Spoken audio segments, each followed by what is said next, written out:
So far seeing no raised hands in the room and no raised hands on Zoom. A quick reminder to folks who are on Zoom, if you'd like to provide comment during the meeting, you can let us know in the chat or use the raise hand button on the toolbar.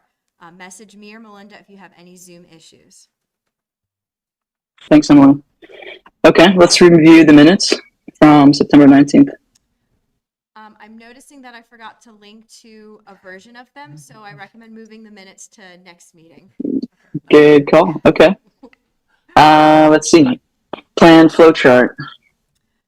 Yeah, so before you guys open the public hearing on the Glaser specific plan, I wanted to give a quick overview on where we are.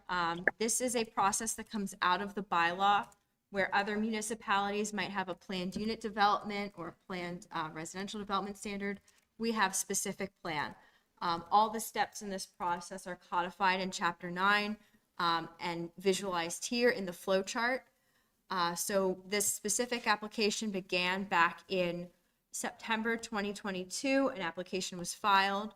The Planning Commission had their initial review and a community meeting through November and December. An advisory committee was established in January, and they worked January through May, including a site visit. The advisory committee worked with staff and the applicant on developing the specific plan, presented it to the commission on June 6th, and the commission decided to move it forward tonight to a formal public hearing. So what we are having tonight is a hearing on town plan and bylaw amendments that would ultimately need to go to the select board for final approval and adoption before any development activity would go through local and state permitting processes. And with that, you guys can move to open a hearing. All right. I'm going to stop screen sharing so Jill can appear and chair the meeting. Yeah, and a little bit of help with the room stuff too, Emily, since I can't see folks raising hands. But I'm happy to call this public hearing to open it. Cool, thanks, Jill. So I will give a brief overview of the process, and then I'll turn it over to the applicant. So we are having a public hearing tonight on town plan and bylaw amendments for the Glaser specific plan. So this is a proposal for residential development in the residential zoning district. And our specific plan chapter says that a substantial benefit must be provided. And I'm going to switch screens over to a PDF to show the site plan. So Chapter 9 lays out 5 options for substantial benefit: open space, housing, infrastructure, town center, or jobs. In this instance, the applicant has chosen open space, donating land to the town. There's 2 main areas, 15 acres plus or minus a view shed along Mountain View Road, and then 38 acres of woodland, wetlands, and pasture on the southeastern end of the property. The specific plan is amending the town plan to say that this view, which is mentioned in the town plan specifically, this view is moving from the unprotected category to the protected category. And then the bylaw amendments are mainly to give this project its own phasing schedule in terms of allocation, where it limits the number of administrative permits that can be issued to build new homes on the proposal. So that's the broad overview. There's a lot of detail that if anyone has questions, we can go through during the hearing portion. What the commission is voting on is a list of findings of fact. I did pass out some of those sheets in the back of the room that calls out what specific plan is, that it's where a substantial benefit is provided, the benefit that's being provided, what the town plan says about view sheds, working landscapes, open space. It calls out a summary of the process that we've been through in terms of community meetings, advisory committee, and it lists those verbatim amendments to the town plan chapters and the bylaw chapters, with a proposed motion that the Planning Commission move this forward to the select board.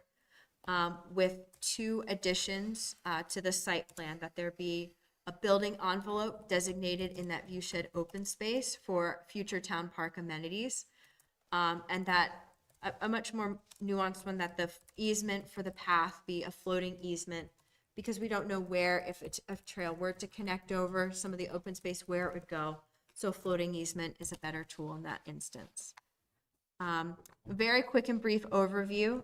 With that, I will turn it over to the applicant team to provide more detail about their proposal. Thanks, Emily. My name is Jacob, or Jack Glaser. I've lived in Williston with my wife for more than 40 years.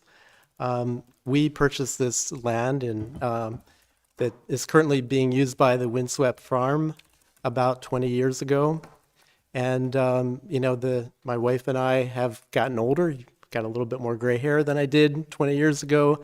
And it's really time for us to move on and transfer the ownership of this land. We have a lot of ties to the community. Our kids went to school in Williston. We have a lot of friends. So when we were thinking about what do we want to do with this land, what do we see for it in the future, we thought we wanted to do something that was not a traditional development. We really thought that the best thing was to convey a large portion of the land to the town, so that the town could see what they wanted to do throughout time. So not just 10 years from now, 20 years from now, but 100 years from now. So in doing that, we learned about the specific plan option that was in the town bylaws.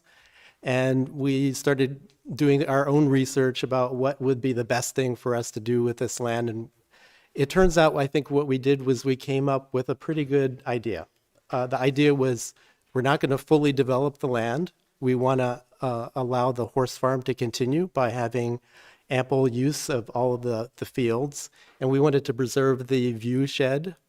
So what we decided to do was to basically create a plan, which you're looking at now. And that plan would be not to fully develop the land, but to give a substantial portion to the town. We didn't know it at the time, but we recently learned that the town conducted an appraisal of it, based on an independent land appraiser. And it turns out that land that we want to convey is worth almost $2 million. So $1.9 million. We think that's a substantial amount of money. But we also think that it is really the best thing to do for the town. Since the initial proposal, the Planning Commission created this committee. We worked with the committee for more than 5 months, and it was actually a really good process. We learned that what we think is best is not what everyone else in the town thinks is best.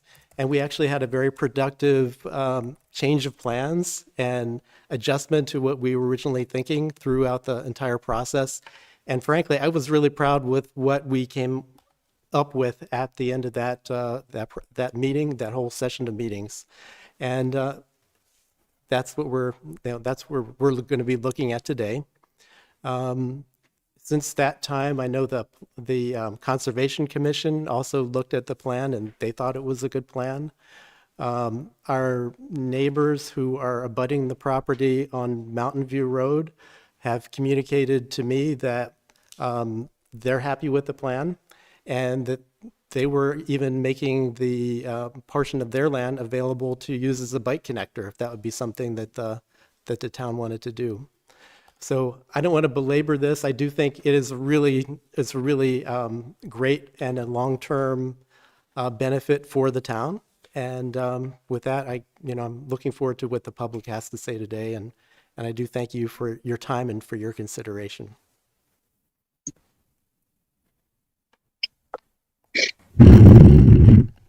I'm Ken Beliveau. I'm helping Jack with representing the project. And I'm not going to, go down the list of all the factual things. They're all listed in the findings of facts. And I think for at least most of the members of the commission, they've heard the recitation a number of times. A couple of points that I would like to offer in emphasis. So number one, the view shed. The view shed is identified in the town plan in Chapter 13 as an important asset and one that under the standard operation of the bylaw is not afforded a strong level of protection, which has been a big part of this application and looking at this as a potential substantial public benefit. Because it's a piece of land that would not be protected in this way to this extent if it just went through the typical DRB-driven process. As Jack has mentioned, we've also learned that the estimated value of the land being offered to the town is approaching $2 million. It's unusual when the town is able to acquire land for free. Most of the major open space assets that the town has acquired, there has been an exchange of funds. Catamount Family Outdoor Center being perhaps the most recent. The McCulloughs had a long history of being good stewards of the land, but at the end of the day, that land was purchased by the town. There's lots of other examples that are like that, but in almost all cases, with maybe one or two exceptions, when the town has acquired land, it's been that it purchased it, or there's a dedication for a roadway, something like that. But certainly for open space, it's been purchased. So that makes this unusual in that regard. The other thing I would mention is that the big 38-acre parcel, which we know is largely constrained by wetlands, and in the appraisal doesn't have a really high value, but its value goes far beyond dollar signs. The operation of the windswept farm largely takes place on this land. And, the Glazers who have allowed the Mauses to operate this on their land, for a token sum over the last 20 years, this provides the potential for that to be able to continue. And what we've heard in previous meetings is that windswept farm is considered by many to be an important community aspect. So I would just, highlight those things. And we thank you for your time. We ask for your consideration and hope that you will vote for this to move on for consideration by the select board. Brian, do you have anything you want to add? I'm Brian Courier, the project engineer, here to answer any questions you may have about the layout or any other aspects of the project.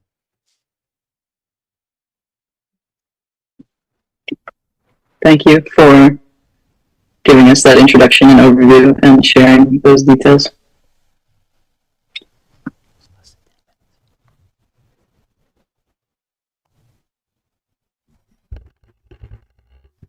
So before we open it up to public comment, I want to do a slightly deeper dive into what you're actually voting on, the town plan and bylaw amendments, and also highlight some of the testimony that we have received hard copies of.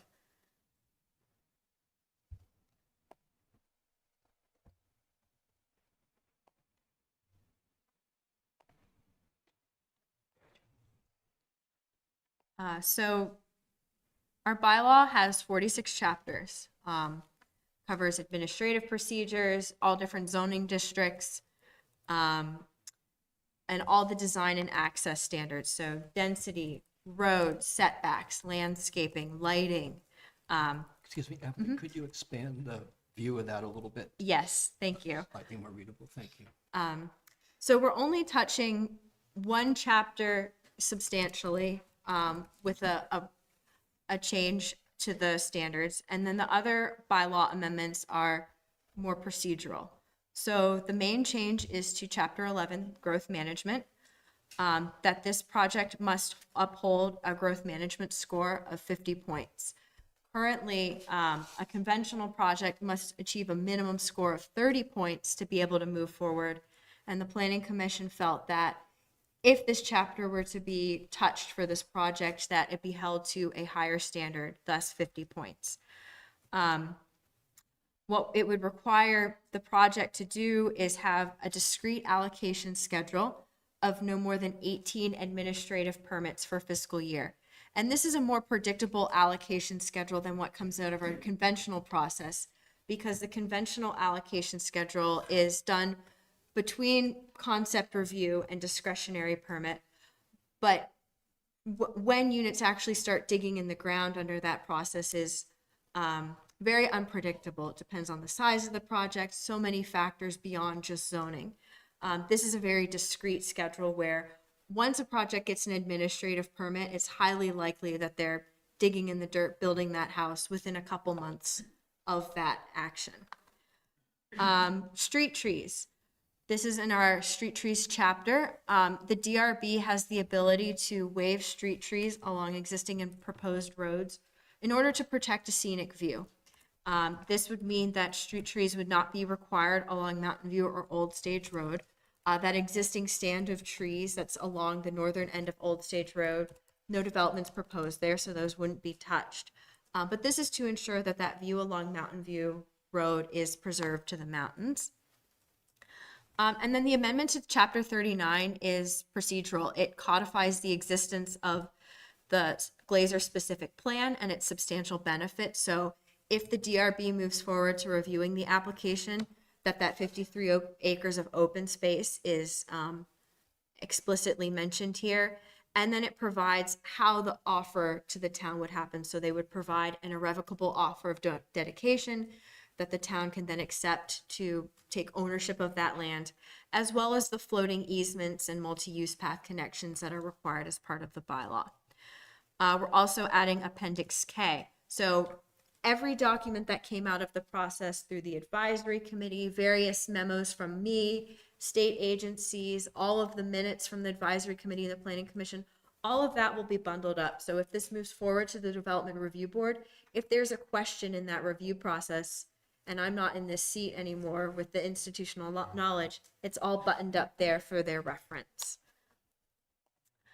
The town plan chapter is to Chapter 13, where we're talking about the view shed, that this view would be shifted from the unprotected category and moved up to that protected category, and then once again mentioning the number of acres in that proposed open space.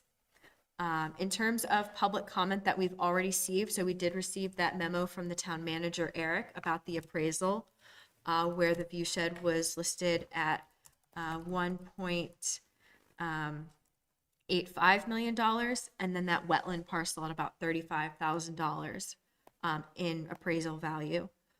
We did receive, Jack mentioned that neighbor and support, Scott Batdorf next door, as well as Ruben Escorpizo, who was on the advisory committee, Eric Van Buren. And throughout this process, beginning all the way back in February 2022, before we even had a formal application, received a lot of letters from the public. So all of that is bundled up in this package as well. So I turn it over to the Planning Commission to ask any questions, discuss, and turn it over to public testimony. Shayla's here. And Shayla's here. Hi. Just in time. Okay, planning commissioners.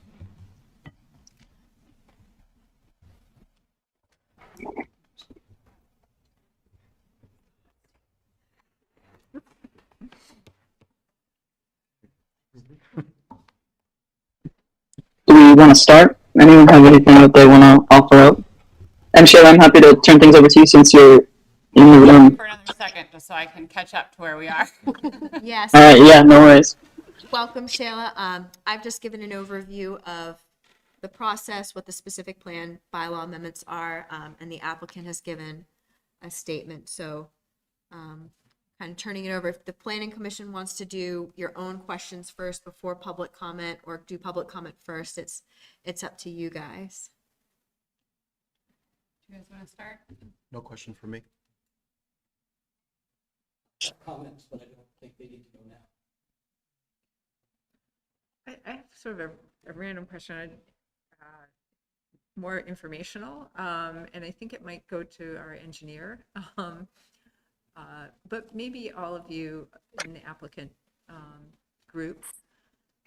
One of the things our energy plan suggests is that we should be moving away from construction of development that is dependent on fossil fuels for its energy. And I wondered what kinds of plans you may have in the site plan along those lines. So in regards to the site plan, I think where energy conservation. I think where the energy conservation shows up mostly in our meetings with the specific plan is through the growth management process. There's a scoring system that's kind of an all or nothing type category. And we've chosen, like many developers in Williston, I don't think actually anyone's chosen to meet the highest level of energy efficiency standards that are prescribed by Efficiency Vermont. We feel it's an unattainable standard for essentially production level housing. When it's been used previously, it's been used on custom builds. And I think only one developer has, or one person has chosen to build to that standard, and they haven't pulled a building permit yet. So we chose to score points through the growth management system in other ways. Do you, Yeah, you want the light on, so I can't see the light. So I wondered, Emily, if you would, could we get an overview of the growth management scoring? yeah, I feel like that would be helpful. great idea. So I'm going to share the advisory committee memo. This was the transmittal memo from the advisory committee to you guys. And it does highlight a couple points in growth management. So the Planning Commission said at least 50 points. The categories of growth management are energy efficiency, affordable housing, housing choice, provide neighborhood space, build paths and trails, neighborhood design, and lastly, sustainable transportation. So in the growth management process, the applicants can pick and choose which categories. Growth management incentivizes, but does not outright require any one of these categories. Energy efficiency is going above and beyond stretch code. So the state of Vermont through Act 250 is going to require this project to go above the base energy code and do stretch code. And what growth management is incentivizing is Efficiency Vermont's high performance level, which is now, I believe, called net zero ready. And it's a much higher bar that is designed to kind of push the envelope on energy resilience in home design.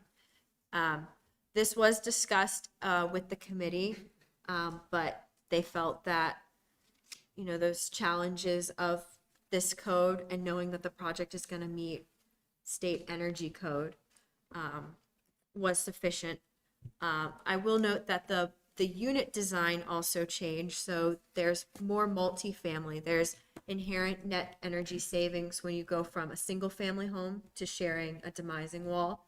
And then the duplexes and some of the units that are proposed are smaller footprint overall. So more sharing walls helps with energy efficiency, smaller units helps with energy efficiency. And they felt that kind of came more out of the housing choice growth management category, but it has that energy relationship. Things could change. They're required to achieve a 50-point growth management score. So when they get to the DRB, they could choose to achieve some of those 50 points in that category. But it's highly likely they'll move forward with their questionnaire as it was reviewed during this process. Jill, do you have any comments or questions before we move ahead? No, Okay. not at the present. All right.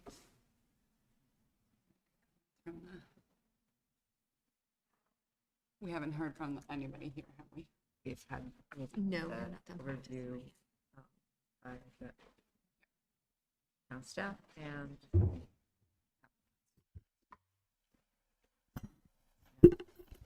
And we didn't ask for public testimony. not yet. No, Okay. no, Great. testimony. Sorry about that, folks. All right. So we'd like to open it up to public comment or testimony. Thank you very much to the applicants. The microphone, is that on up there for them to stand up? Great. We'd ask that you please keep your comments just in the beginning to 2 minutes so that we make sure we can hear from everyone who wants to speak. And then if we have more time, we can go back to folks. Say your name. Your name would be great. Do we have anybody online? We do have a couple folks online, and we can alternate between in-person and online. So if you'd like to give comment online, let us know in the chat or press the raise hand button on your toolbar. Anybody in the room? Both, either.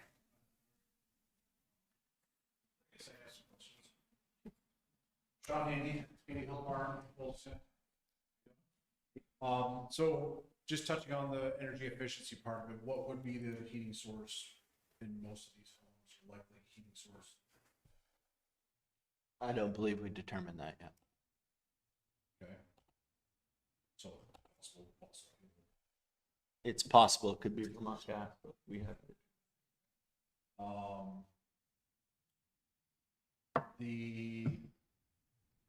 Losing my train of thought here.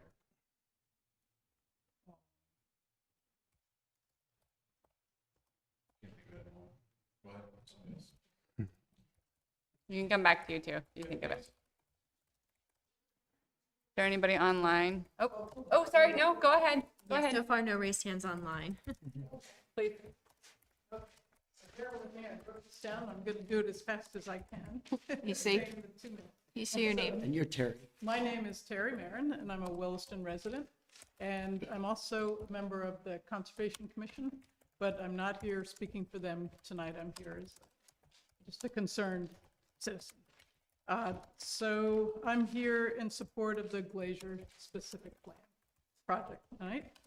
And if you asked me 5 years ago if I would have been supported this project, I would have said no. I would have said definitely not. I think that this parcel should be conserved. I think it was in 2019, a small group of us got together in this room. Because of this parcel, there was rumor that there was going to be this huge development.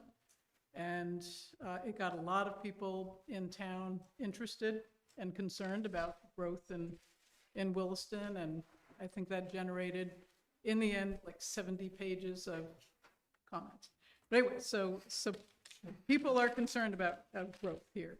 But I did, during this specific plan process, I was at a lot of the meetings via Zoom, and I watched a lot of the recordings later, and I learned so much about the specific plan and what was being proposed on this piece of land.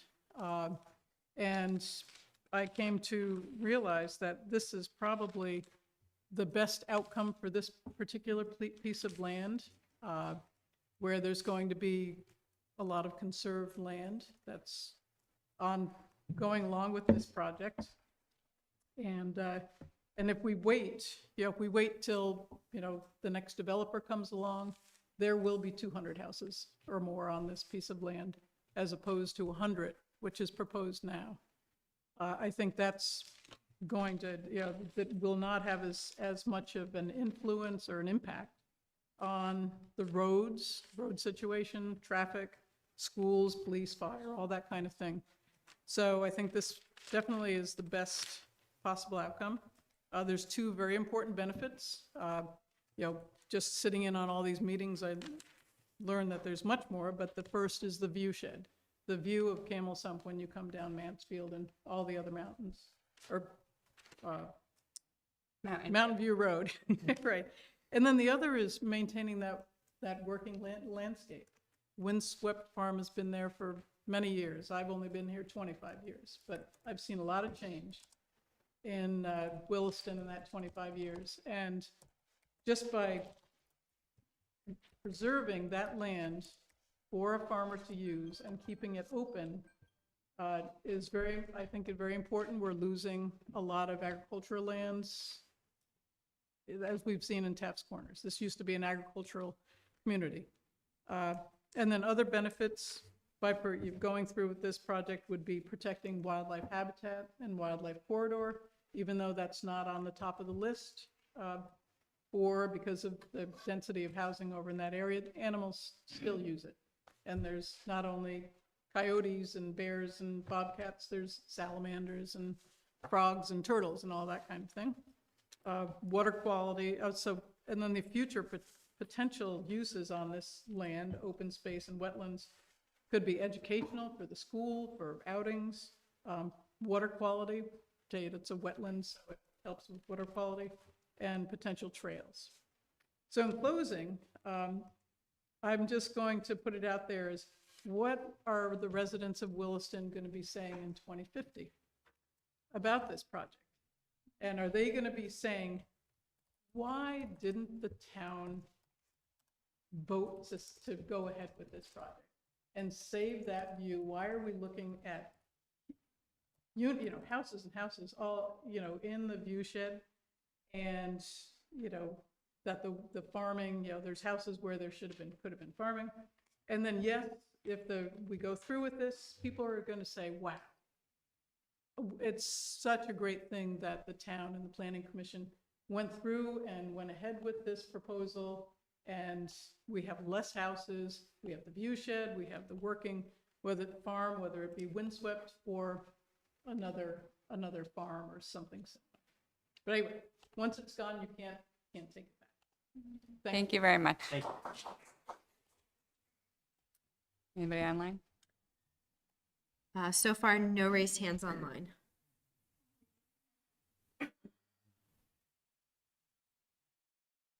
Hi, I'm Pam Allen. I am a proud Williston and windswept resident. Along with my daughter, she has her pony and I have my horse, and we have a lot of fun riding and driving. And I just want to say, like that lady was saying earlier, 5 years ago I would have said, oh, what a terrible thing to build houses on this. But I do think that this is probably the best of everything, preserving the landscape, being able to preserve windswept as a community. We have a ton of people there every day. Parking lot is usually pretty full. But it's a huge asset to the community. Many, many people of all ages and skill levels come there. And it's just so nice to be able to interact with normal people too, in passing, because we get so wrapped up in our horses. But it's nice to go for a walk along the sidewalk and have some little kid come along and pet your horse and be like, yeah, this is magical. This is so cool. Yeah, so it just, I think this is a wonderful opportunity, as long as Windswept gets to be a part of it. And thank you. Thank you very much. Thank you. Thank you. Still nothing online? We do have a raised hand online. Hi, my name is Taja. I am not a Williston resident, but I have I've been part of the windswept community for many years, and I just want to add my voice to how important windswept is to the community, and that space is critical for them to continue operating. I also agree with the previous speaker about the conservation of the wetlands and how important that is. And I think if this plan conserves as much as it plans to, that is something we should be excited about. Thank you. Thank you. Thank you. Anyone else here?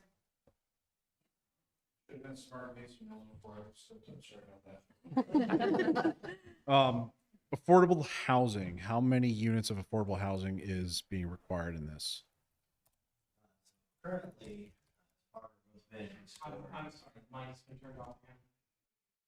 as part of our 50-point growth management score, we've proposed 10%. 10%, so roughly 10 homes.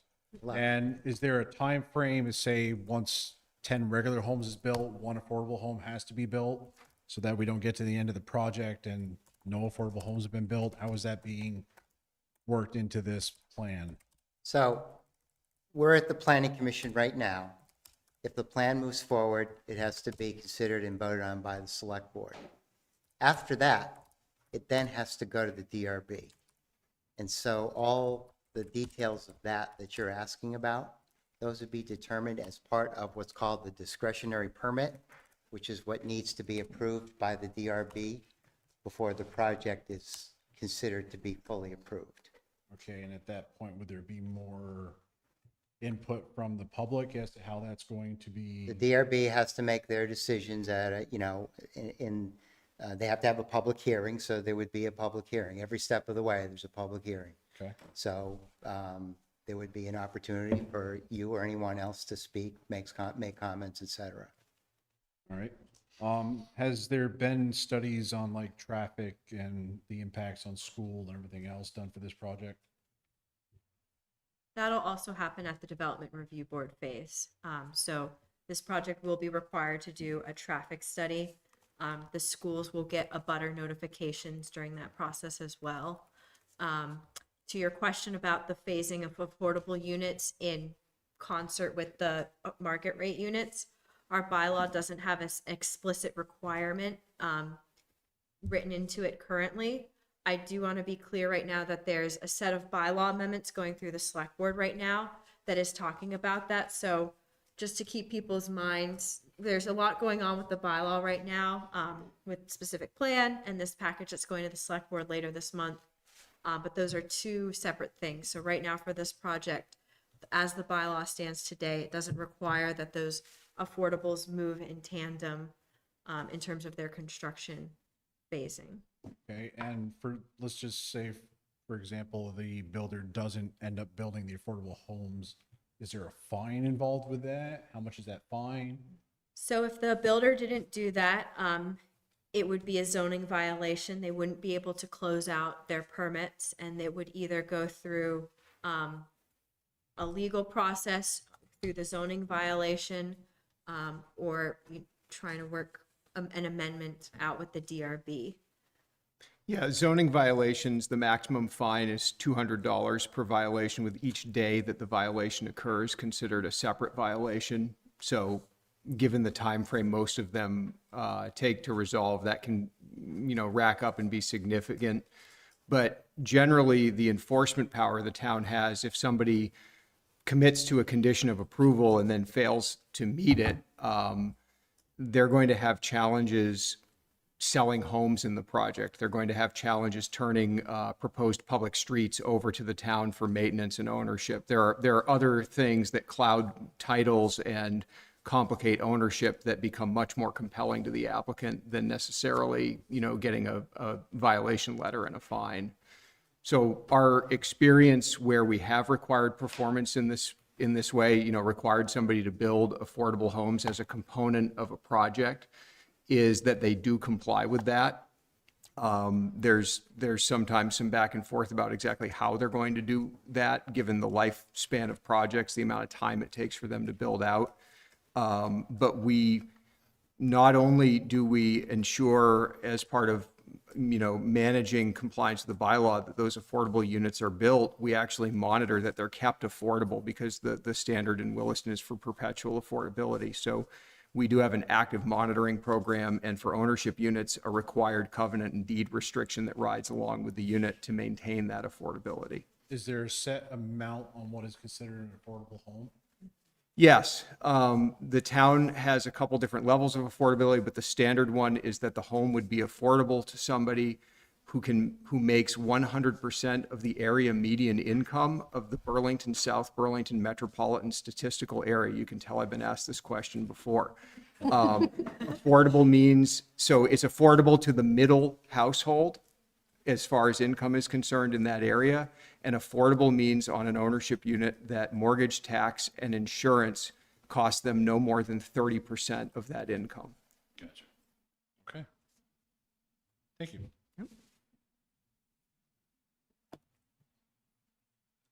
Anybody else online, Emily? No raised hands online.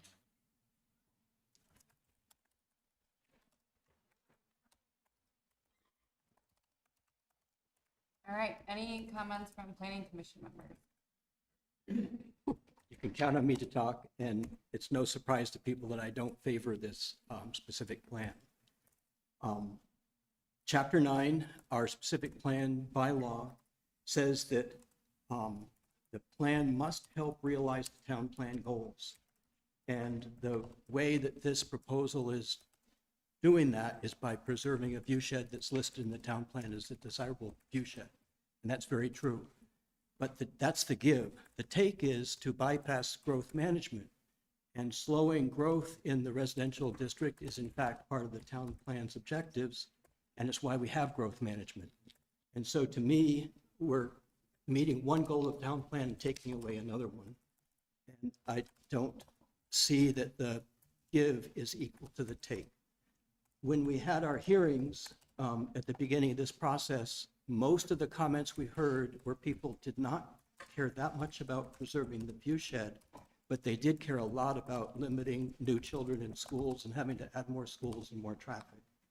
And so our public input was in that direction. I also want to say that I admire Mr. Glaser's history of preserving the land. I admire the Moss Farm and want the Moss Farm to continue. But this specific plan can't guarantee that, and that's not having a farm in a residential district is not part of our town plan. So I can't say that it's officially a benefit that we should be weighing as a planning commission. I would like to see that continue, but in other ways rather than through this process. So to me, it's the view shed, and I do not think if it went through growth management that we would see 200 homes. And I do not think the view shed would be completely blocked. I like the way Emily characterized it at one point, that it's more likely that the Moss Farm can continue. It's more likely that view shed will be more, it's more likely that there will be fewer homes. They're all pretty much gray areas, and I feel as though our commitment to growth management and how much we've required our developing and landowners to go through growth management for years shouldn't be bypassed for one view shed. And that's it. I would say too, I've walked the wetlands in there and they're heavily infested with invasive plants. It's not somewhere that I can see doing a lot with in terms of the forested wetland. Emily, I do have a question just in acknowledgement of Chapin's concerns. I believe at one point staff had looked at how many buildings the applicant is proposing to build a year versus how many it would be projected they could potentially get through growth management. If you could just refresh my memory on that. Yeah. Those numbers. And if you need a minute, we can move on and you can. I've back. got it queued up because Okay. I figured this question would come up. So let me do.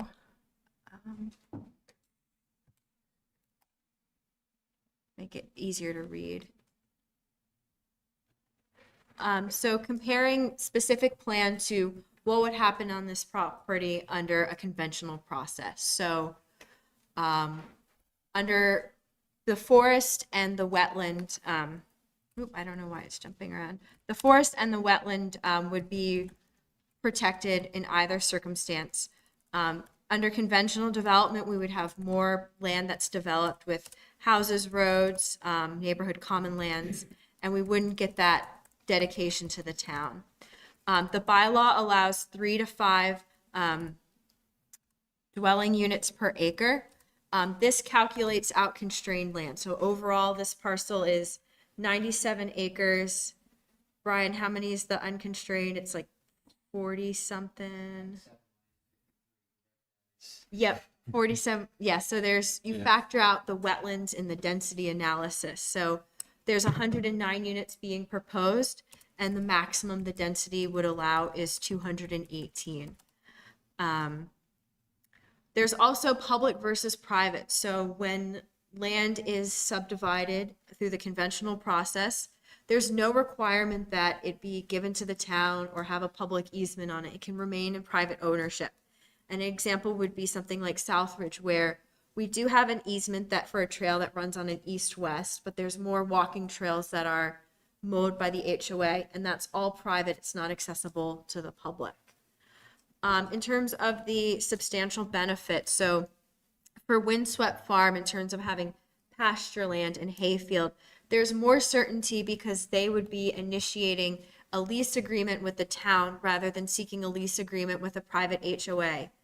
And more certainty for other agricultural uses. So if Windswept Farm is no longer, the town could still release this to other agricultural uses. So the primary goal right now is we have a user on the land, Windswept Farm, but things can change in the future. This land would still be available. The town could lease it out for ag.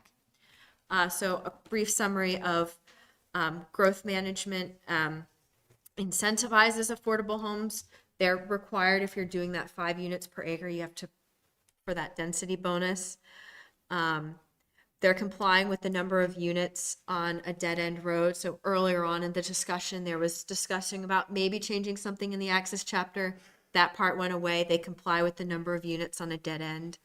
And our bylaw standards for open space. That's faster than we can read. Yeah, I know. I'm trying to jump to the right slides, and Zoom is getting in my way. So the residential zoning district. This district includes Williston suburban neighborhoods where we're encouraging a compact, walkable, pedestrian-friendly pattern while also protecting open space.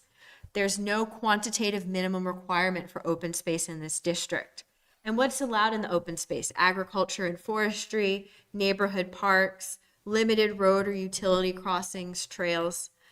And our bylaw categorizes things. When the bylaw says must, you must protect watershed buffers, streams and wetlands, must protect slopes in 30%, must protect rare or endangered species areas. That is a rock solid bylaw standard. Then the bylaw says things that you should protect, like unique natural communities, wildlife habitat areas, and those medium slopes, those 15 and 29%. Where it gets even weaker is in the viewshed. And what chapter 39 says verbatim is scenic viewsheds. Partial protection of a view may be combined with development through good site planning. People should expect to have views that include residential neighborhoods in the RZD. And the DRB could require mitigating measures of good site planning to protect a view. Those mitigating measures are typically geared towards if you have a big ridge line and you're going to put a house on top, that it be nestled in the hillside and not silhouetted against the sky, which wouldn't really be a helpful standard for this property where the land slopes down and the view is in the distance. And lastly, what the RZD says is protecting farmland is not a primary goal of the RZD. The town plan talks more broadly about the entire town, not just the zoning district, and has desires to protect working landscape, has desires to protect wetlands and habitat areas, and has desires to protect open space. The town plan discussion of open space is quite broad, quote, from neighborhood parks to working farms, protecting open space resources and providing outdoor recreation opportunities. Recreation can be anything from cross-country skiing to riding a horse. Conservation areas are publicly owned open spaces that are managed to conserve a natural ecosystem. So the town does have some open spaces where we discourage public access because of these unique ecosystems. But they're also community parks are public open spaces where they're developed for intense recreational uses. So playgrounds, tennis and ball courts. And then we do talk about viewshed, mentioning this view, and fee-based outdoor recreation.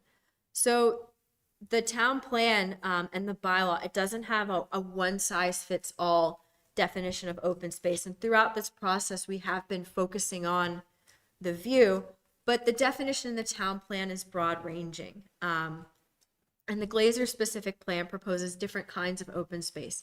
When the Conservation Commission reviewed this, they recognized that, the viewshed probably has some higher value, whereas that forested land through a conventional process might be protected just by the base standards of the bylaw. So and I think that kind of plays out in that appraisal as well, that the viewshed land is appraised higher than the forested and pasture land. Thank you.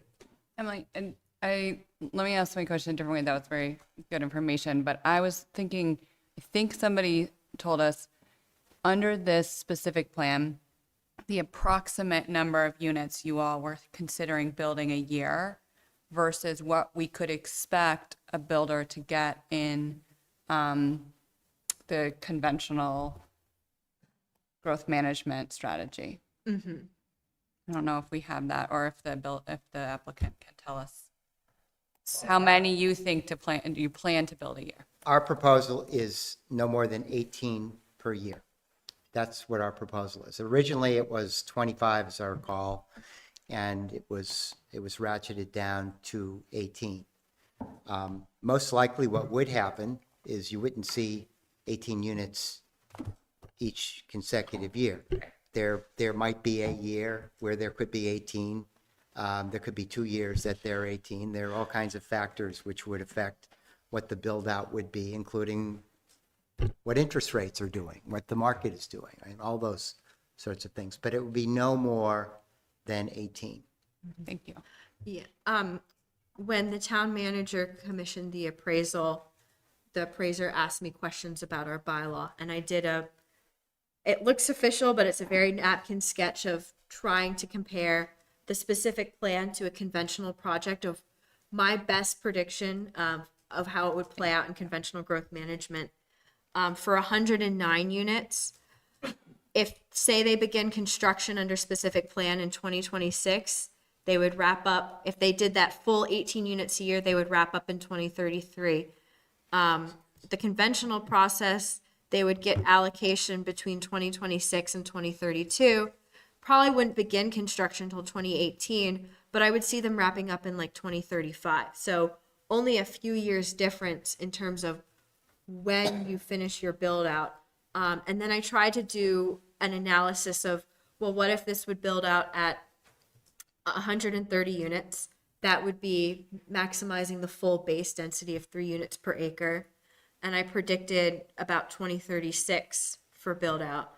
And then if it was the full 218 units, about 241. And this is a very, 2041, sorry. Yep. And this is a very aggressive timeline because they're probably not going to pull APs and build 18 units a year. That's even faster than a project like Creek's Edge or Northridge built out, and just factoring in all the constraints that go into construction. It probably would take longer, but I don't see there being probably more than 5 to 8 years difference between the Glaser specific plan and that conventional growth management. And the way growth management works is that you kind of stack up some allocation before you start building in the ground.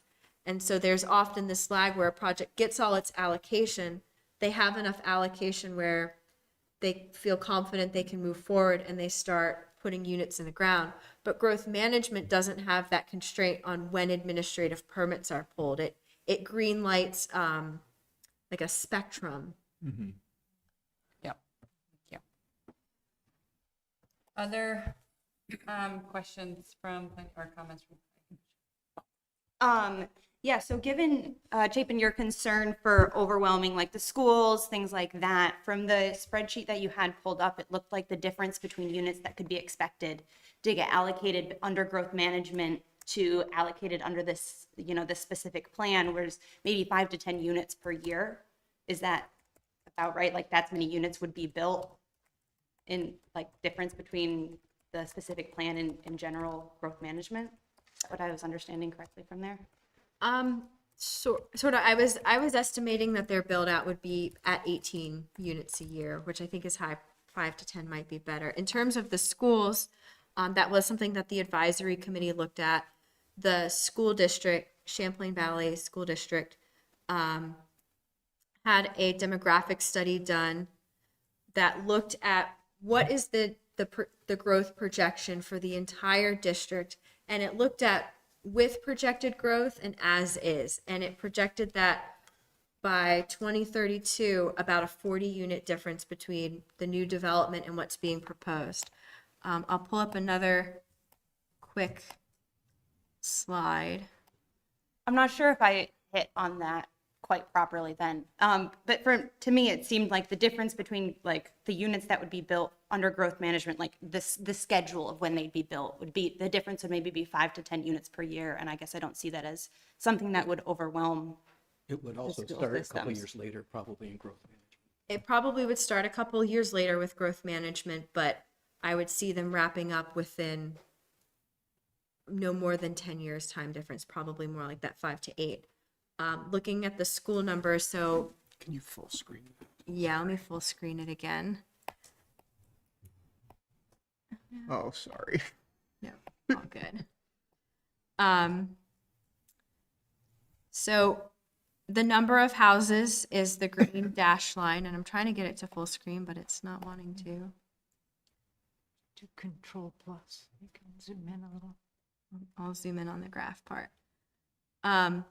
The school population peaked around 2002 with roughly 1,200 students. This is K through 8. This is K through 8, so Williston only. Williston only, Allenbrook School and Williston Central School. And between 2002 and today, they added trailers, they took trailers away. Williston Central School went through a really big renovation.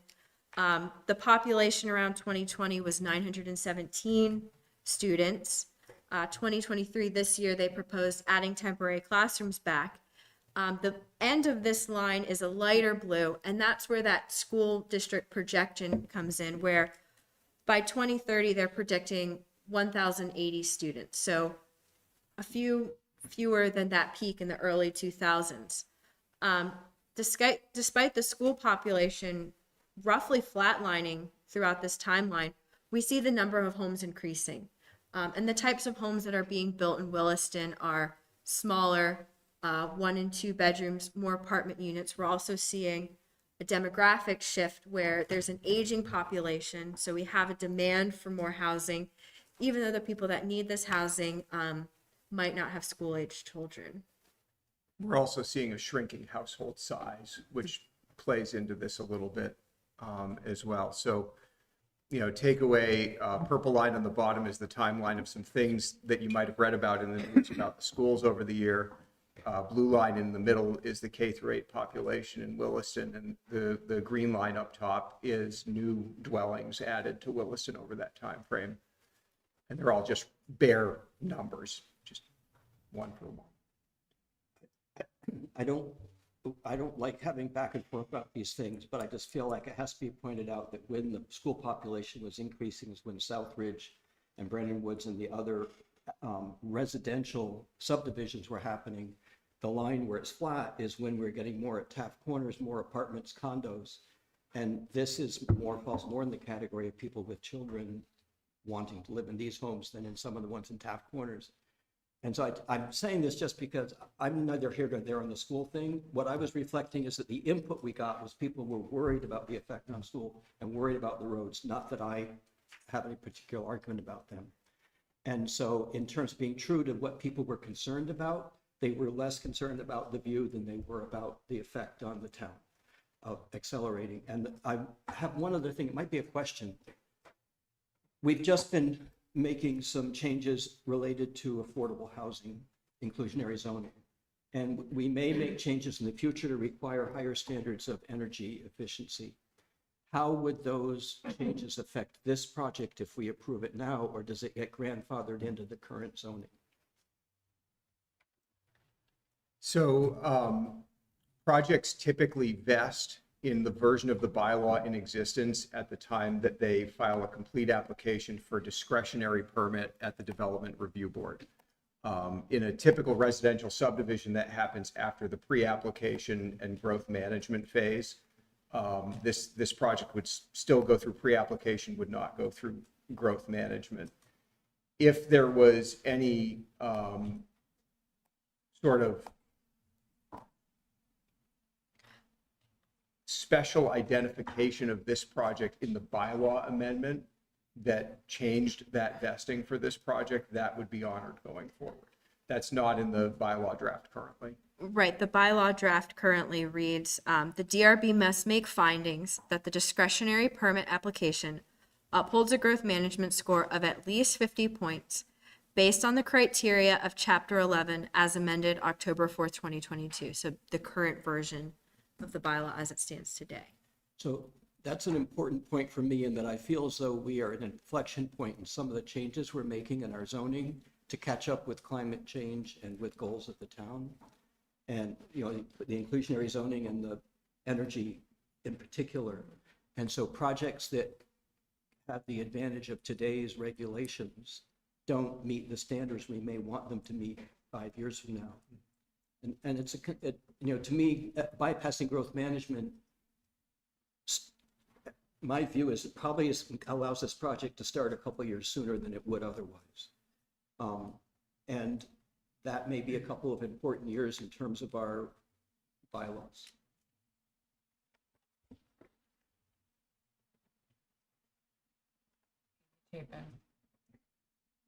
Anybody else?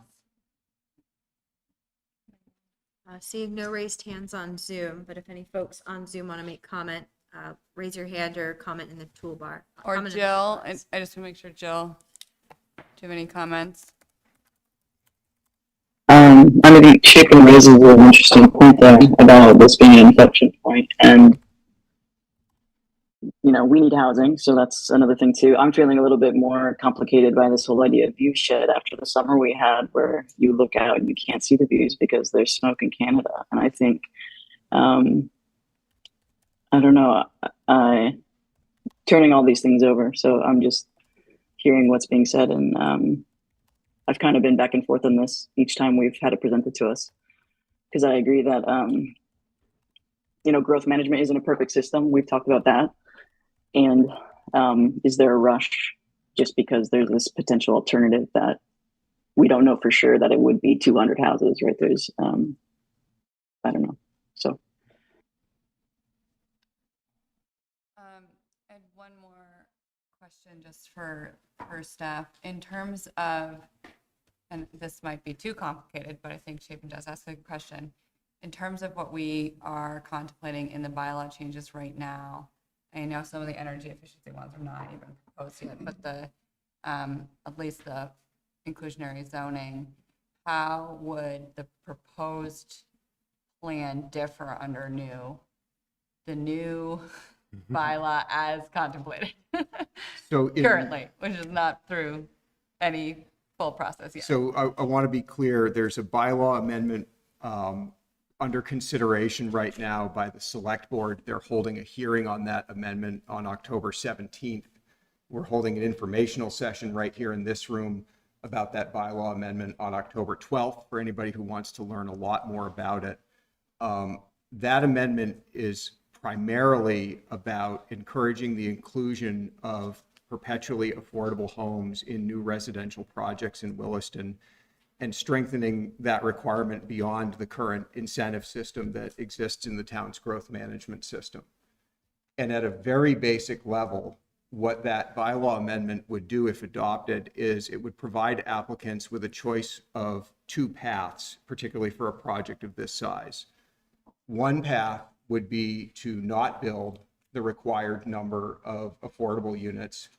Generally, we're talking about 15% of units affordable at 100% median, or 10% of units affordable at 80% median, or some combination that has the same effect. An applicant could choose not to build that required number of units.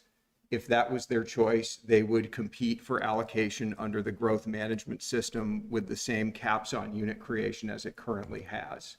They would also pay a fee in lieu of building those required affordable units into the town's affordable housing trust fund. It's a graduated fee. There's quite a bit that goes into it, but as an example, a 60-unit project would pay a little over $200,000 in pay in lieu fees if it was an entirely market rate project. The other path that the bylaw amendment creates is the path of complying with the inclusionary zoning, providing that minimum number of perpetually affordable homes as a component of the project. And the trade-off in trade for doing that is that project would not have to go through the competitive growth management process and would not have to obtain allocation on that limited table. So we're providing in that bylaw amendment 2 possible paths forward for large size residential subdivisions. Both of them come with trade-offs.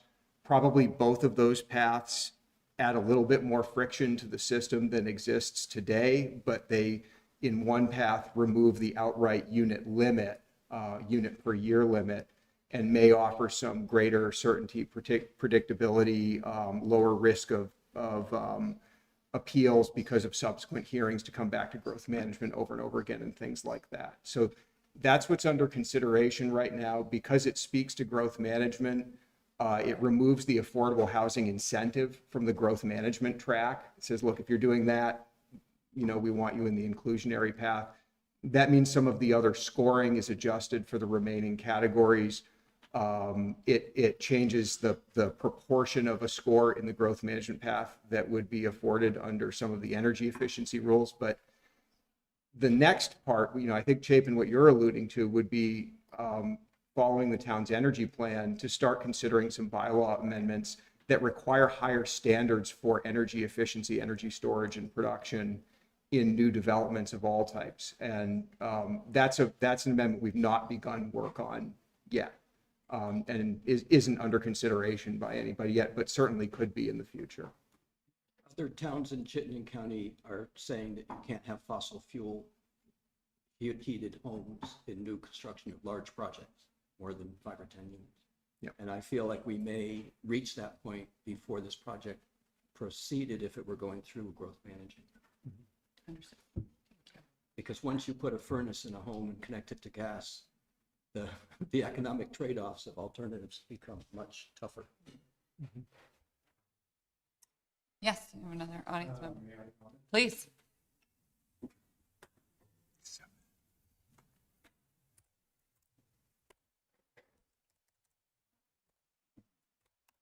My name is Mike Mostina, and I operate Windswept Farm. And I wanted to mention, obviously we have a vested interest because we'd like to stay in business, but I actually want to deal with another aspect than simply the fact that I would like to stay in business. Insofar as I don't believe that we can build for future standards at the present moment. I think we need to build the best way possible in the time frame in which we exist. I don't think we can project what's going to happen 4, 5, 6, 7, 8, 9, 10 years from now.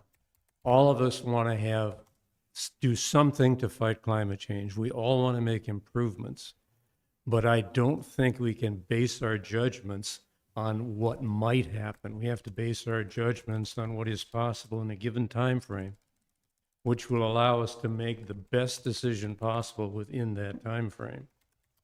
The other thing that I wanted to bring up was the recent appraisal on this piece of property. The town is being given a very valuable piece of property.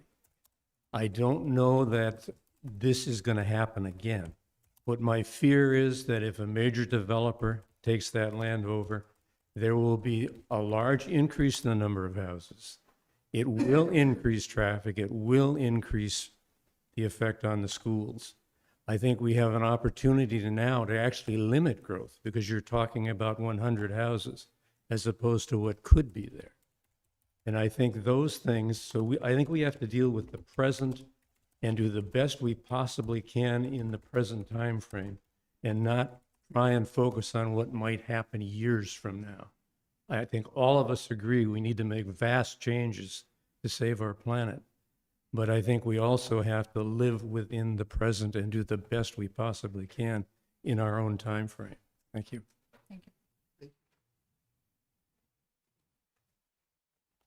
Sure, go ahead. Thank you. I just wanted to follow up on something that Mike said. And, I've had a discussion with him in the past where, and he knows this well, my wife and I are not land developers. We're trying to do something that we think we can help the town for now and for the future. And if this doesn't work, our role is going to be, we need to transfer the land to someone else. And as evidenced by the $1.85 million of the view shed, that's very valuable land. A developer is likely going to get their money's worth and build a lot of homes there. So what I'm saying is that this is not going to be a give and take that my wife and I have with the town. It pretty much will end, our involvement will end if the specific plan isn't approved, and the town will be working with a developer whose objective is to maximize profit, and maximizing profit means building the most houses, maybe not giving the town what my personal belief is a really good set of conditions that will keep the land open and benefit the town, not just the developers benefiting financially, but the town people benefiting for our generation and for future generations.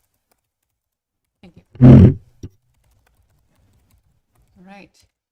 Yep. Oh, go ahead. No, you're good.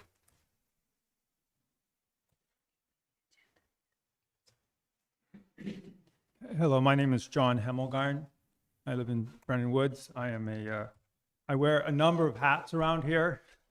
First off, I'm a horse dad, and so I'll just leave that at that. But I also am an architect, and I design schools, and I've watched enrollment go up and down in the past. At first it was more and more students, and everyone thought that enrollment was going to go through the roof and never stopped, and we built new schools. Then it started going down. Everyone said, oh my gosh, we're going to have to close all the schools. Well, we've closed very few schools. And everywhere, it's starting to go back up. It's a cyclical thing. Enrollments go up, they go down. They don't go really fast, usually. I don't think, and it is rarely a direct relationship with the number of housing units that are being built in any given town. So I just wanted to say that. I think that that's kind of a false argument there. The other hat that I wear around here is I am on the DRB, so I am fairly familiar with the growth management system. I think there's a couple of other false arguments being put forth here. One, that the idea that yes, with the specific plan, we may be building houses sooner, but we're not going to be approving them much faster. It might be a year or so. But if these guys moved ahead with the regular growth management system, we could have a proposal in front of us fairly quickly. And the rules that are in place at that time will be the ones that they're complying with. So I don't think that there's a lot of... Not the way the suggested motion is worded. I think that every project that we review, it's kind of at the time that it's approved. We don't get to change the rules after 5 years. The whole project is approved when it's approved. And the rules that are in place when it's approved are the ones that count. So I think we have to be careful about that. That is true. The way the amendment to growth management is written is that it freezes the chapter in time as it exists today. So if the DRB is approving a discretionary permit 1, 2, 3 years from now, you're looking at the set of growth management criteria as they exist today. Other standards of the bylaw, to your point, could change. So we could change what our access standards are, or our landscape standards are, or building height or something. We're not freezing that part of the bylaw in amber for this project. So they will still be required to comply with other parts. And what John is talking about is a project is not vested in a bylaw until that complete discretionary permit is filed.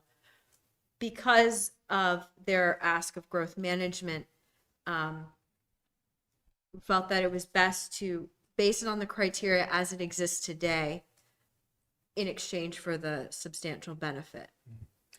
Also want to note, and sorry for interrupting you, John, but that the DRB, unless a representation was made to them at growth management about meeting an energy incentive in growth management, the DRB does not typically review or rule on things like power source or fuel source for heating, et cetera. The bylaw does not typically touch that again, unless somebody said, in growth management, I'm committing to meeting a high energy standard. My point, Matt, is that the project is reviewed at the time a discretionary permit is applied for. And I don't think there'd be a huge difference in when that happens in this case. That's correct. I mean, we're in pre-application season right now. We often get pre-applications for subdivisions during this time of year as people try to meet the hearing deadline by the end of the year. Some of those, should they proceed through growth management, come back and show up as discretionary permits in the summertime. Right. That's typical for the first phase of subdivisions. Right. So, and then just a couple other quick points is that, as we've heard, it's almost certain that approval of this plan will mean there'll be fewer units built on this site, which, regardless of what happens, means if it does mean that there's a greater pressure on the school system, there'll be fewer students there because there's fewer units built on this piece of land. And finally, from a growth management standpoint, these guys are proposing 50 points. Typically, you would only need 30, I believe. That's a huge difference. And whatever happens, that's a public benefit, is those extra 20 points. However it's counted, however it's accounted for, that's a public benefit. So, thank you. Thank you. All right, I do want to just have a time check. Just finally able to pull up my agenda here. 7:51. What was that? 7:51. Yes. Okay. So Matt and Emily, looks like we also want to go over the bylaw amendments. Is that true? We're going to try to do that again tonight? Yeah, I think I hit the high points. If you have any questions about chapters 11, 26, or 39, I can go into more detail. Okay, but We had an overview just before. we okay. came in. Yeah. And so I guess I want to then make sure, I feel like we've only talked about Glaser. Does anybody, yeah, go ahead. No, not yet. You're welcome to make a comment.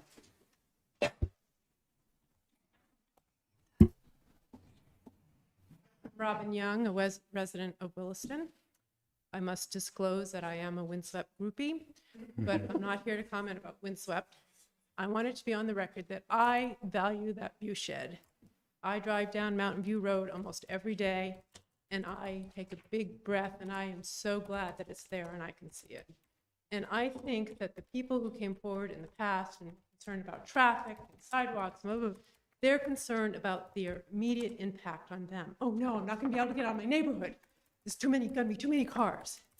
I think that they don't know yet that they value that view shed. They won't know that they value it until it's gone. And I think that you have a unique opportunity to preserve that for everyone who just take it for granted. Also, this plan's a unique opportunity for more open space, especially close to the village. I've lived here several years. I make great use of the recreation paths around town, and year after year, I see the open space fill in, fill in, fill in. Now, I know this is a zoning area where growth is encouraged, but having those few parcels of open space is just so important. You know, it's really important for the mental health of this community to be able to walk by and see some open spaces. And, you know, this is a wonderful thing about this plan. Finally, I want to echo what some other speakers have said. I don't think it's appropriate to hold this project hostage to what may happen in the future, what the laws may be in the future.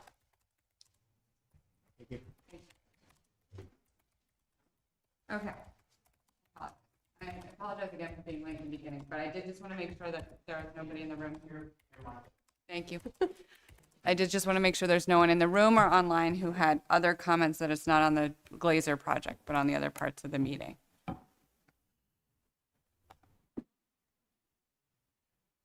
Okay.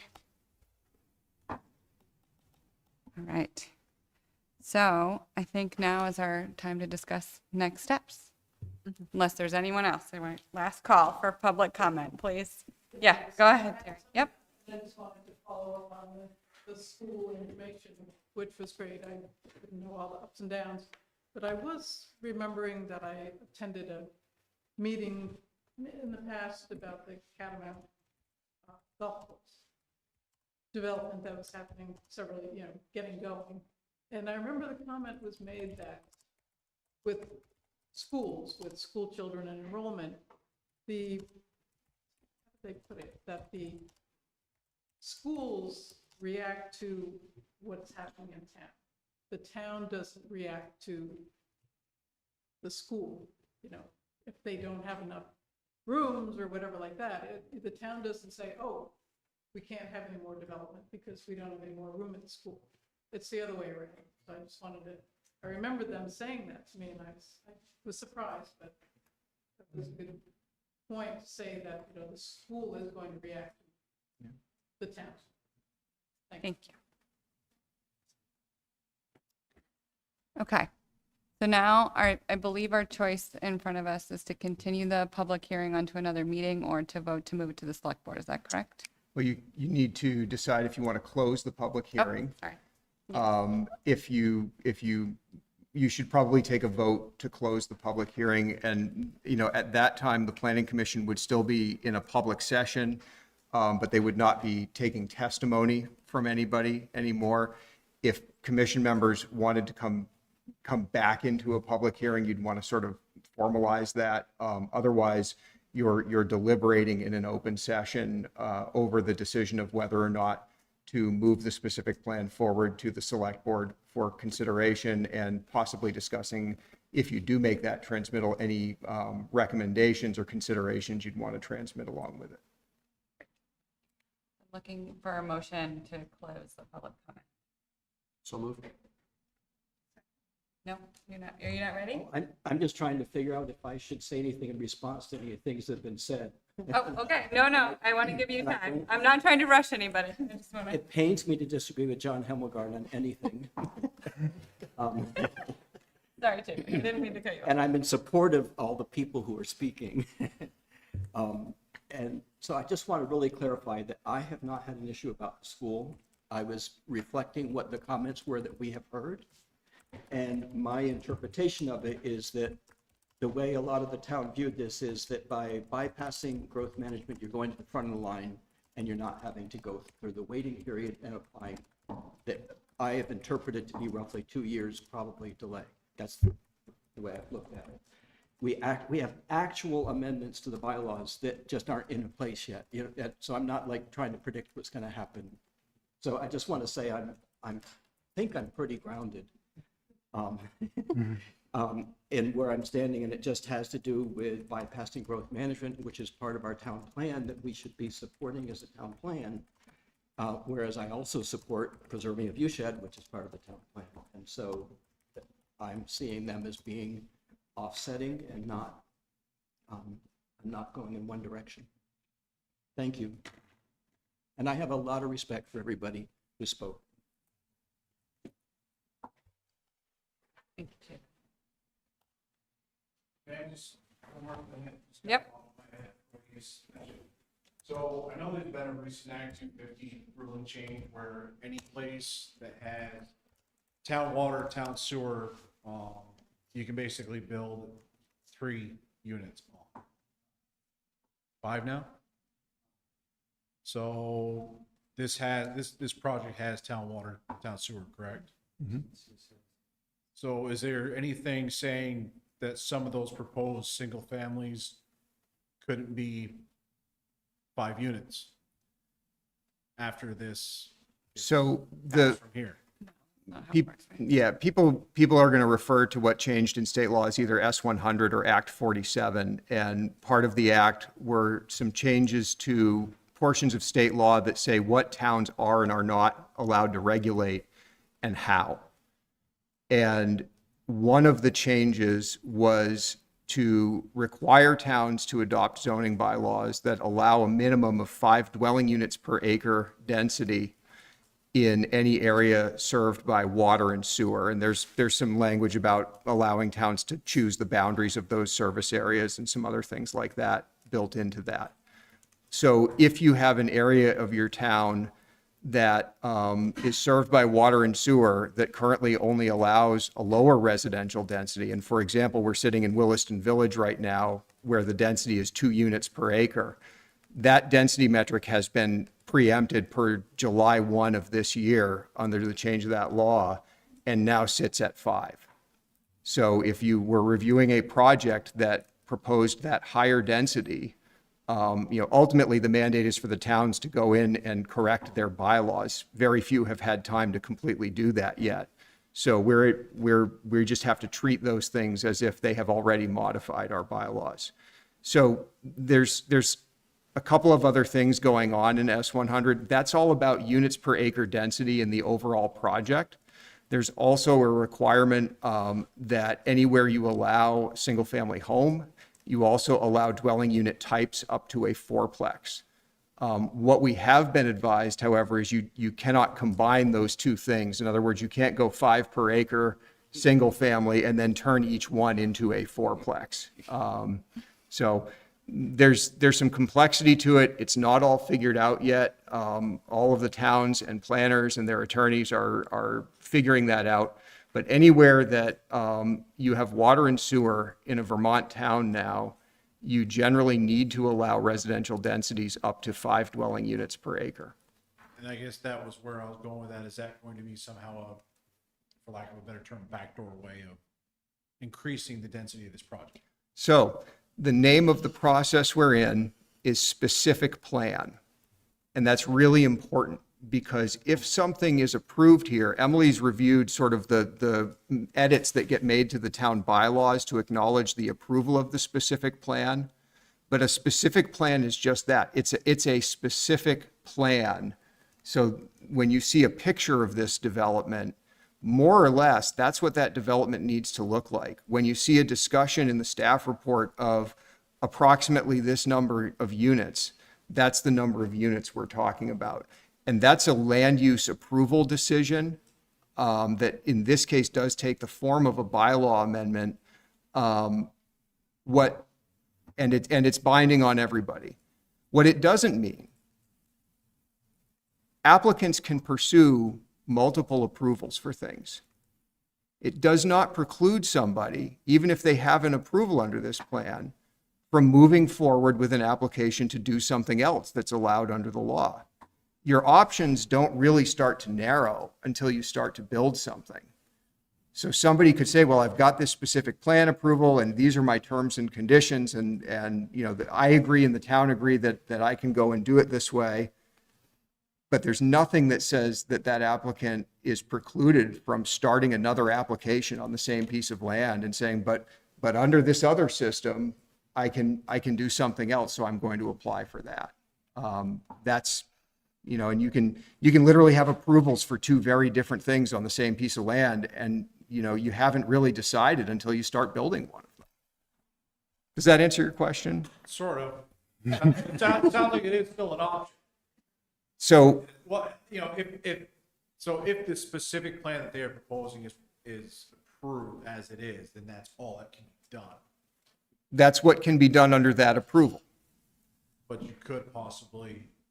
Someone can always abandon their approval and decide to pursue a different one. Yeah. So under the town's current zoning, not considering Act 47 that Matt has alluded to, and there are questions as to whether or not Williston zoning is currently in compliance with Act 47. The current zoning in this district is 3 dwelling units per acre. When you take 3 dwelling units per acre and you multiply it by the available acreage, that comes to 130 dwelling units. Part of our proposal has been to limit the build out to 109 dwelling units.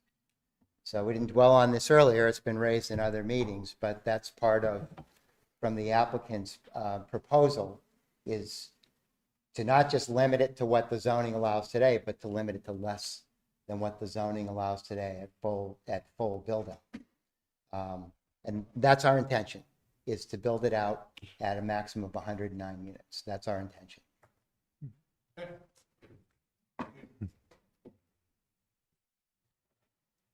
Okay, I'm gonna check in again with planning commission. Are you guys ready to close the public hearing? So moved. I'll take a second. I'll second. Okay. All right, so we've closed the public hearing.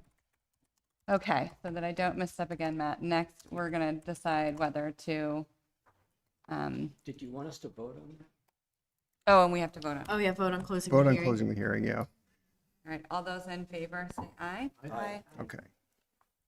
And Jill? I can see Jill. Great. Yeah, I. Okay, that passes. All right.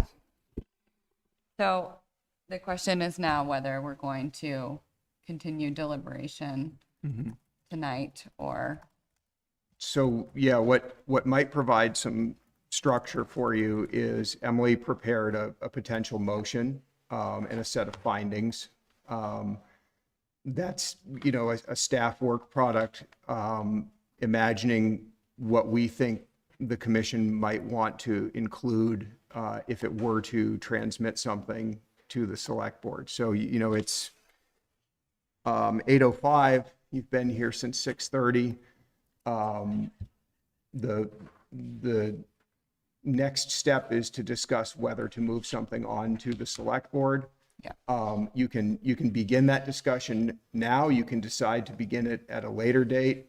You can end that discussion tonight. You can decide not to end it until a later date. It's up to you all how you want to do that. So my proposal, just because this, not everyone on this commission, but many of us on this commission have heard a lot about this project for a long period of time, is that we have the discussion this evening, if folks are willing, and see if we can come to a conclusion. Is that acceptable to folks? Okay. Jill, is that acceptable to you? Could you go to side-by-side mode so we can see document and Zoom attendees? It sounds good. There we go. Great. Okay. Does anybody want to discuss further? I mean, I don't want to start. I'm happy to stay where how I'm feeling, but go ahead. I'm going to vote against it with some regret.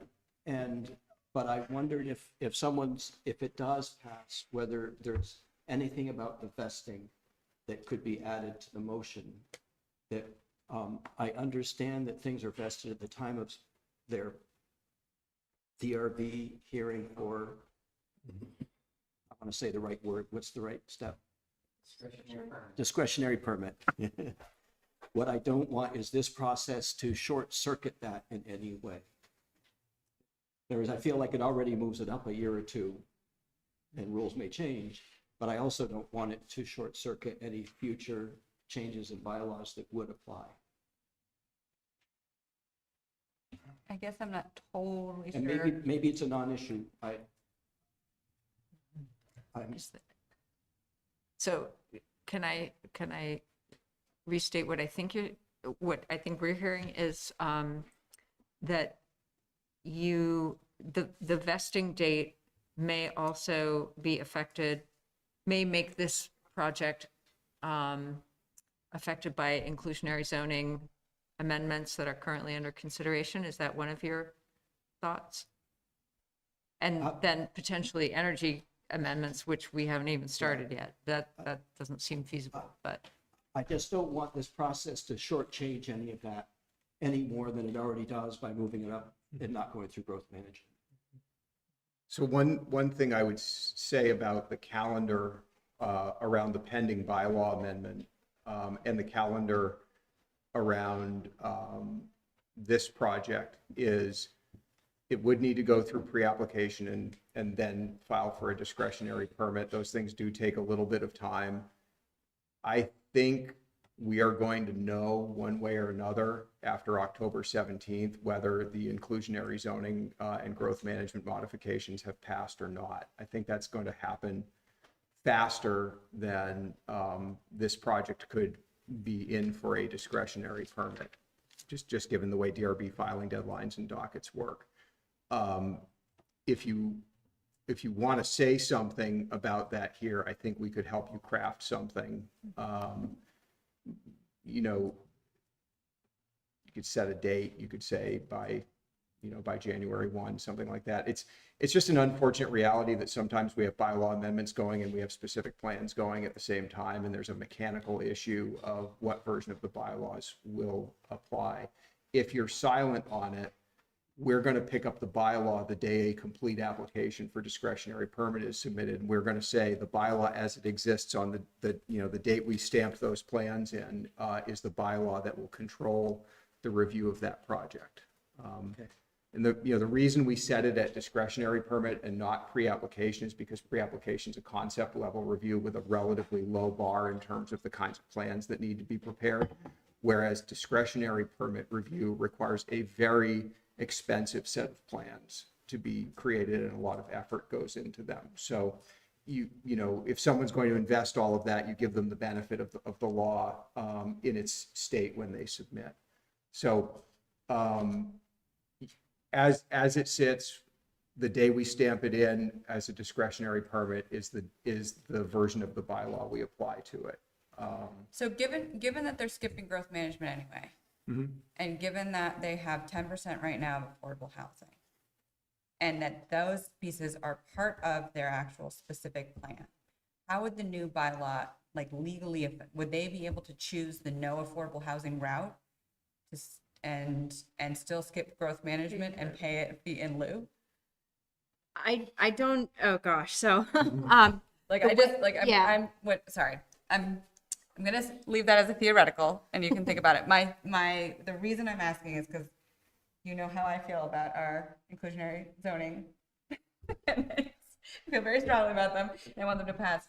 But my concern is that given the stipulations that we are already making in this specific plan, unless they abandon the specific plan and used our new version, it would be hard to marry this specific plan with the new amendments. Does that make sense, Chapin? I interpreted the new as saying it have to be 15% instead of 10%, and that it have to be, or 10% of 80% of the median income. To me, it's just I like things to follow whatever our regulations are, and so So the way the bylaw amendment reads, the DRB must make findings that the discretionary permit upholds a growth management score of 50 points based on the criteria as they exist today.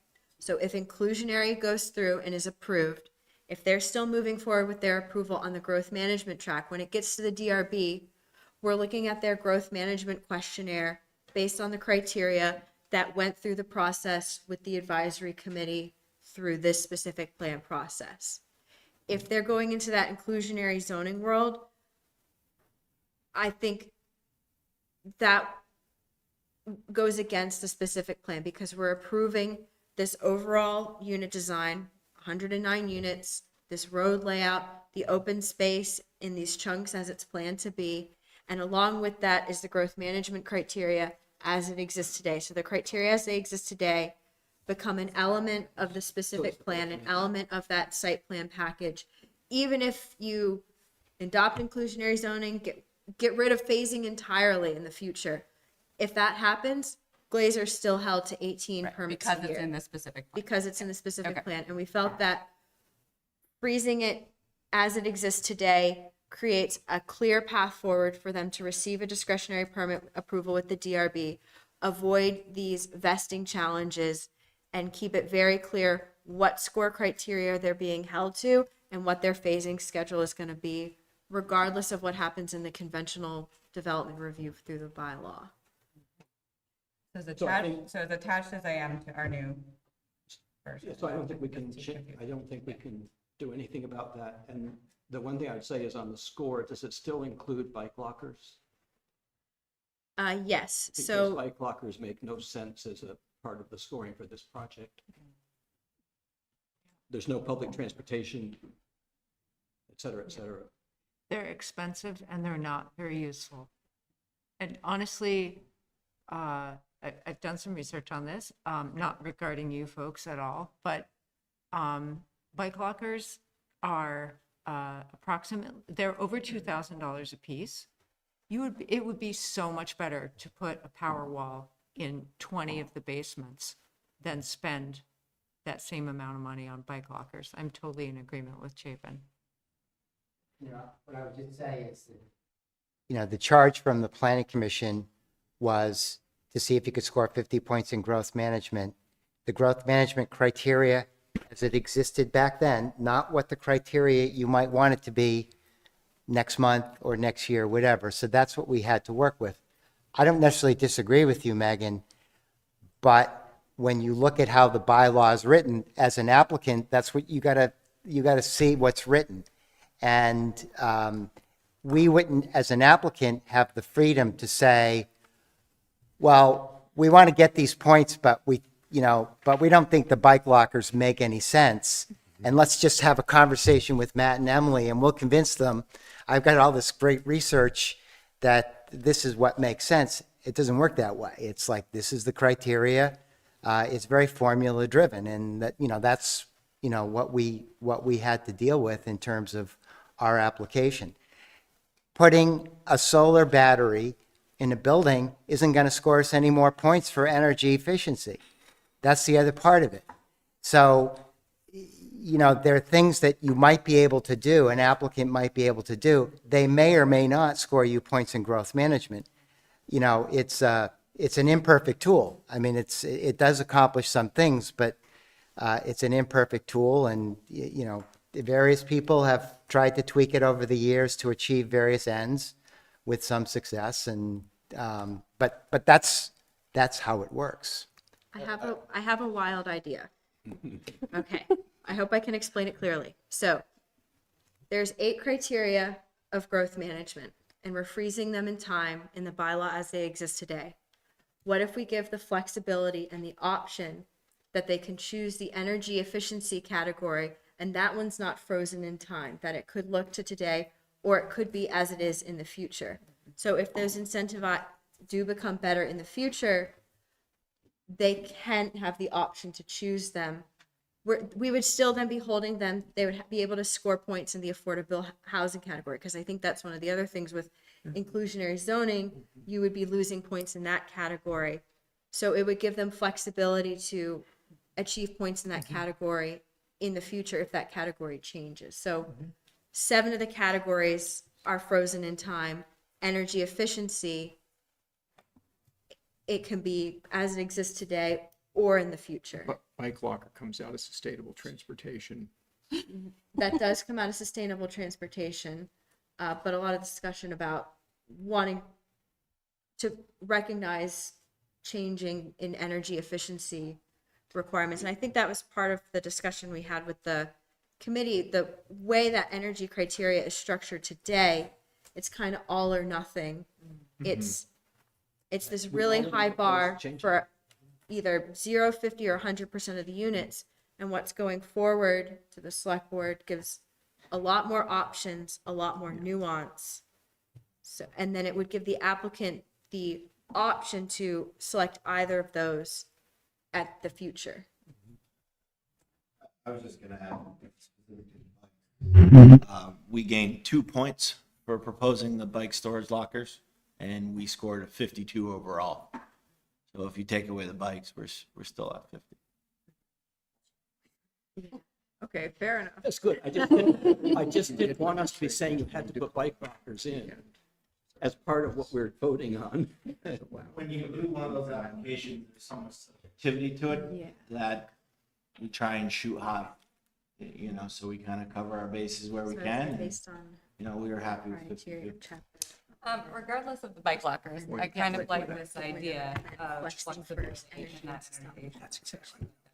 Yeah, I like that a lot too. Jill, do you have a strong opinion about this concept of providing flexibility in the space of Growth management. the energy efficiency part of the growth management score, but not the rest of it? Yeah, I think it's creative. Hats off, Emily, for thinking of something. I think it kind of allows us to, because because I think we do have an applicant who really wants to help the town. You know, they're committed to this town. They've shown that. They've demonstrated that. I like what Jack said about 50 being a really high bar, and it's higher than, you know, the 20 that most folks have to get. So I think it's a great idea.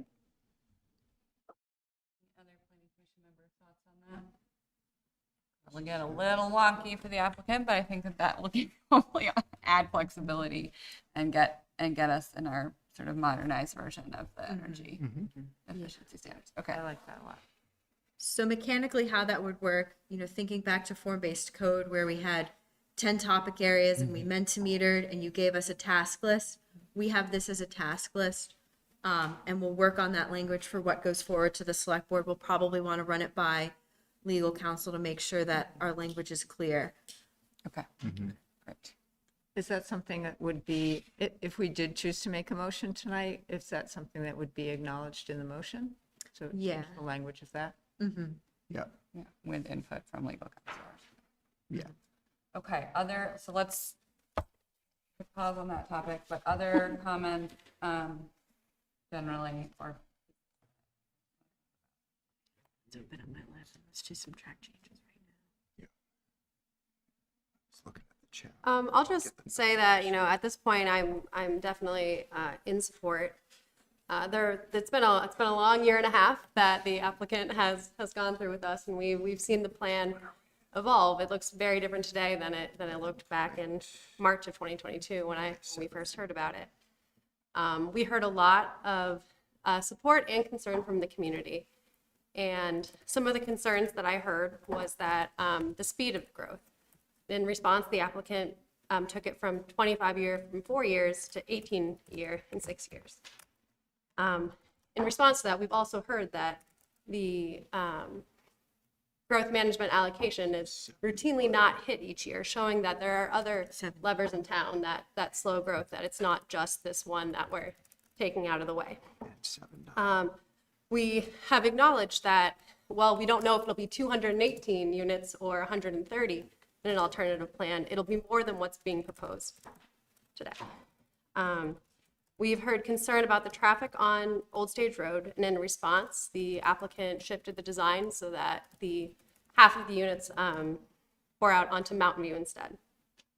We've heard concern about how it would impact schools, and we've heard a lot of other arguments kind of saying why that might not be our biggest, most compelling concern. We heard the community was concerned about a lack of affordable units. And in response, now there's 10%.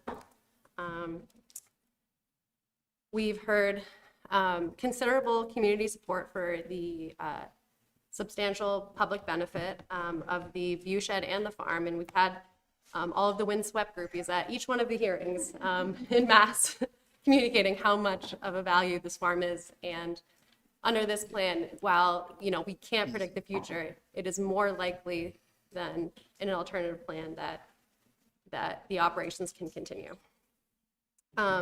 Throughout this time, we also evaluated the town's housing needs assessment, which has shown that our town has a significant need for more housing. So given all of that, the whole process that we've all been through for the last year and a half, I think that the applicant has really made their case and earned the ability to bring it forward to our town's elected officials and present it to the select board. So that's why I'm in favor of moving it forward tonight.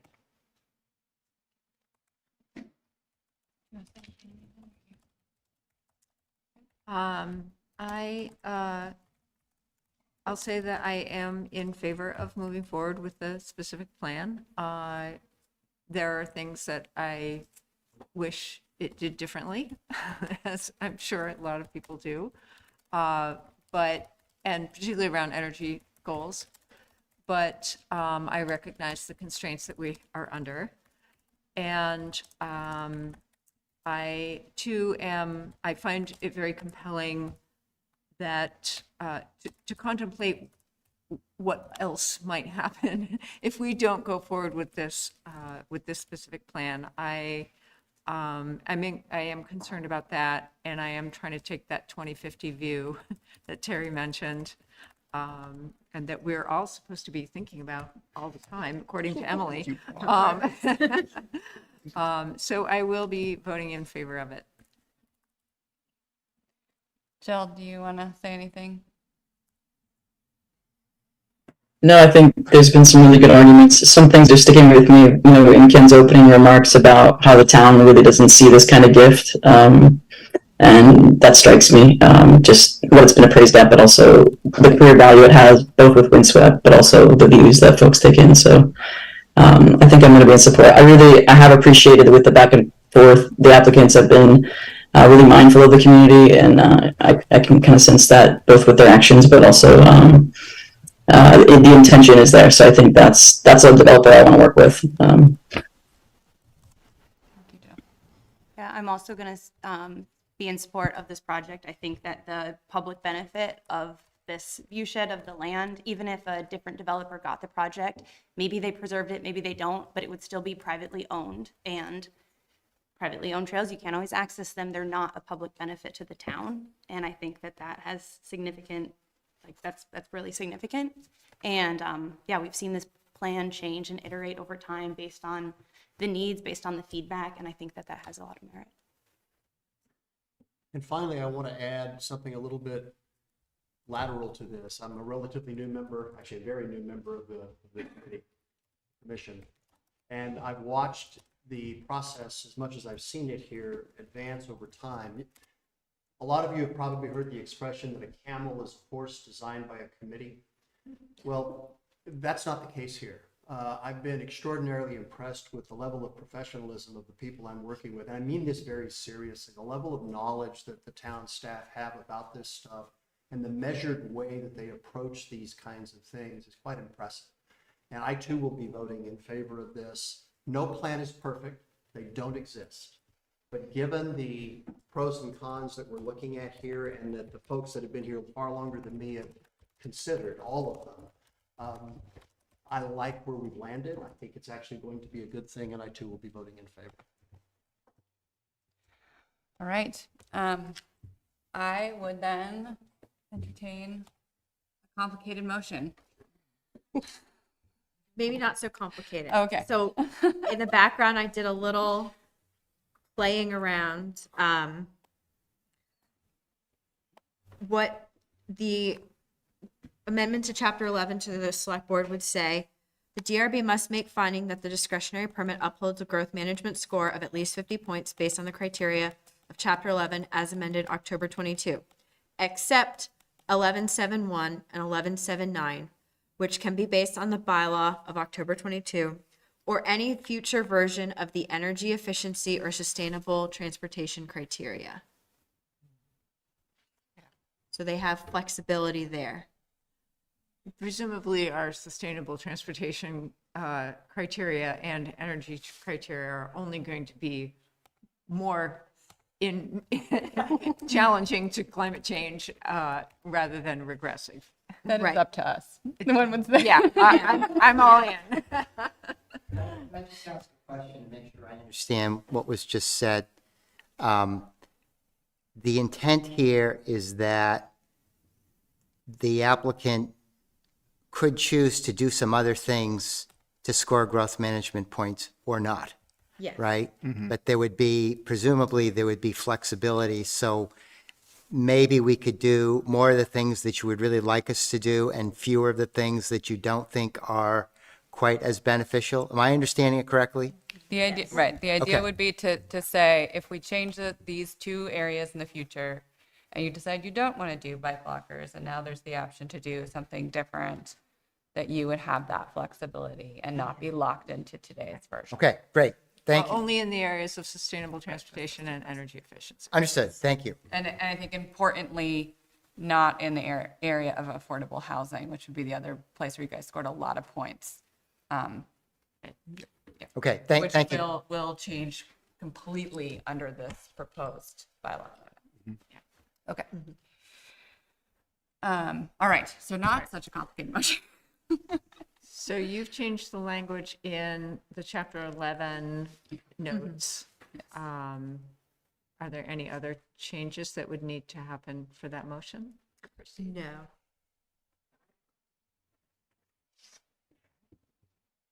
Anybody want to make the complicated motion? I'm happy to read it.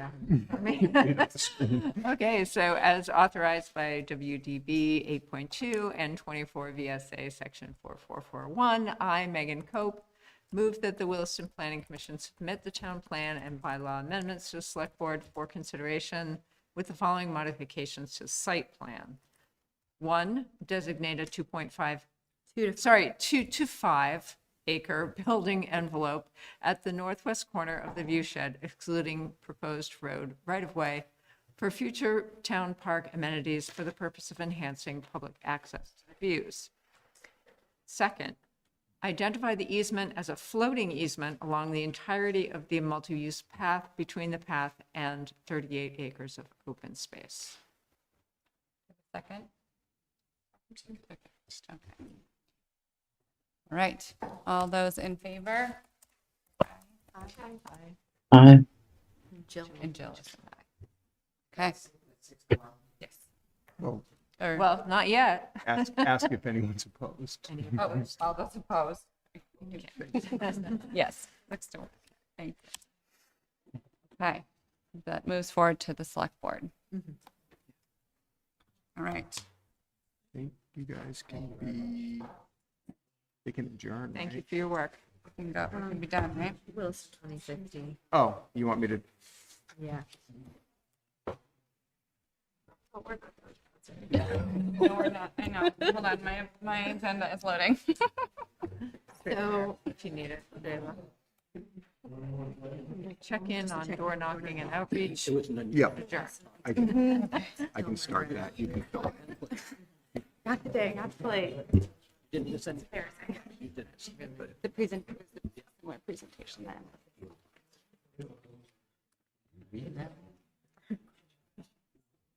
Oh, I don't need to read it. I got it. I'm just like My boyfriend gives me crap all the time because I'm like this in front of my computer.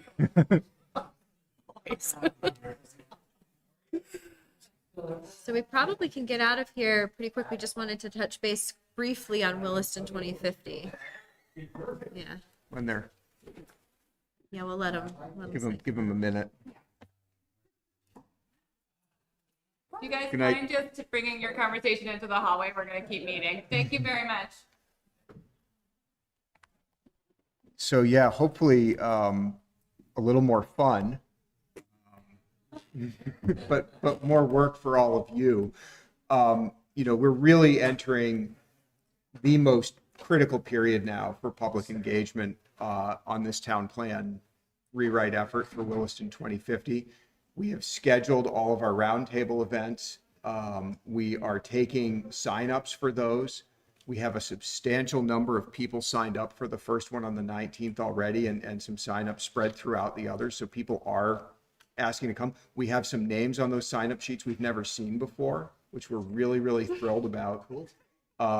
We're working with our consultant on the program and script for that evening, and all of the logistics that are going to go into getting the staff, the supplies, and everything we need out there, so we can really give people a lot of good value for the time they're willing to spend with us.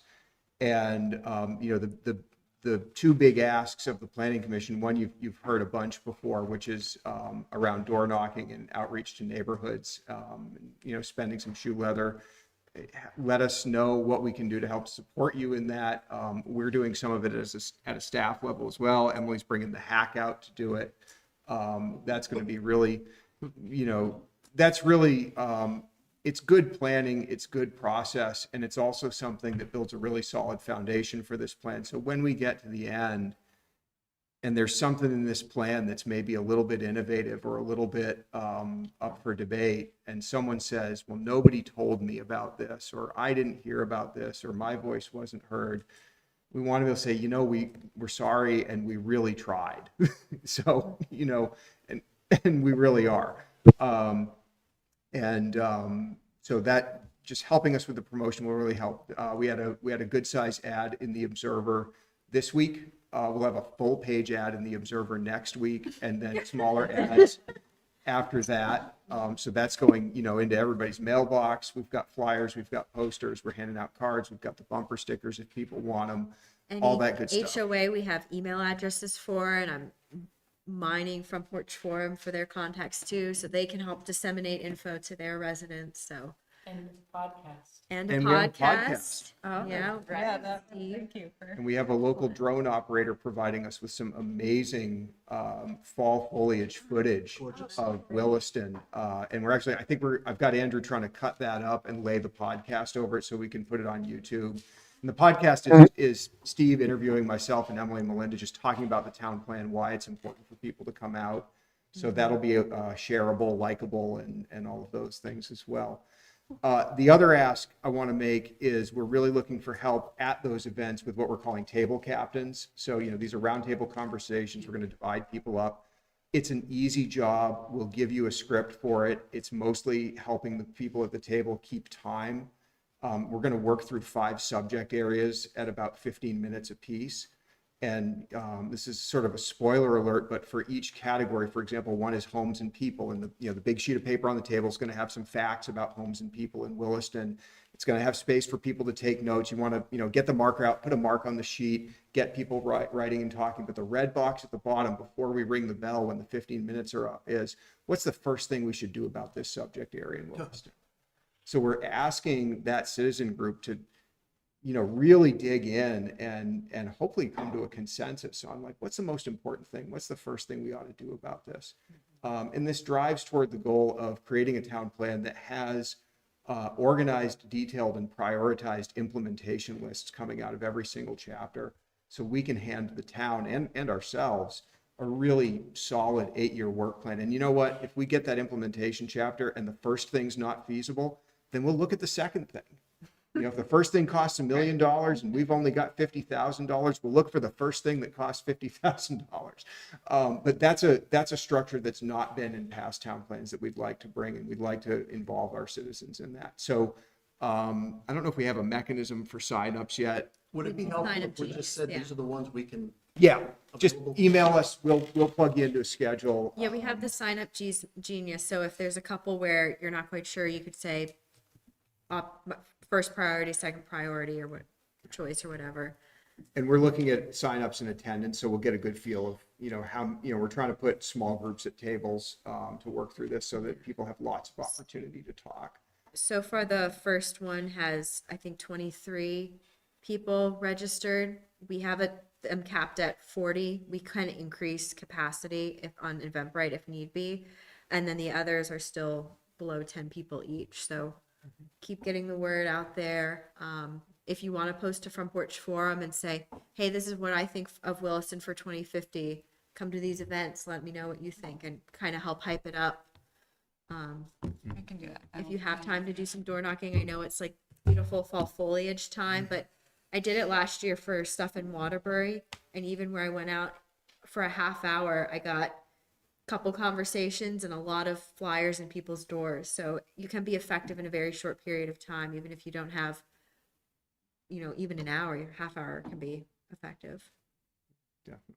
So we'll be in touch with a little more of that. We're gearing up for October 19th for that first event and running a dry run. And remember that all of these engagement tools, whether it's the roundtables, the survey work we're doing, the postcards from the future, all of that is being collected and will go into the engagement report that North Star Planning is going to be producing for us. So whatever comes out of all this process, you will have in front of you as we start to write those town plan chapters this winter, a summary of everything that people told us, organized and in a way that you can kind of have something in your hand, say, this is everything we did. Very similar to the front half of the Taft Corners vision plan, if you remember the document the consultant did for that. So the hope is we'll all have a really great tool when we sit down and start writing the plan.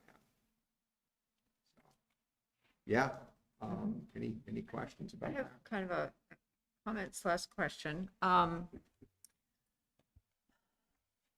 I roped my husband into doing the October 19th session with me, and I also invited some friends, and so I don't know if they've signed up, but we'll see.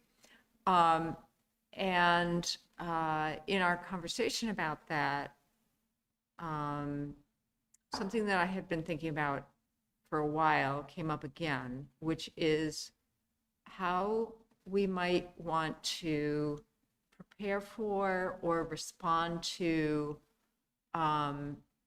feelings that we've already told you we want this and it still hasn't happened.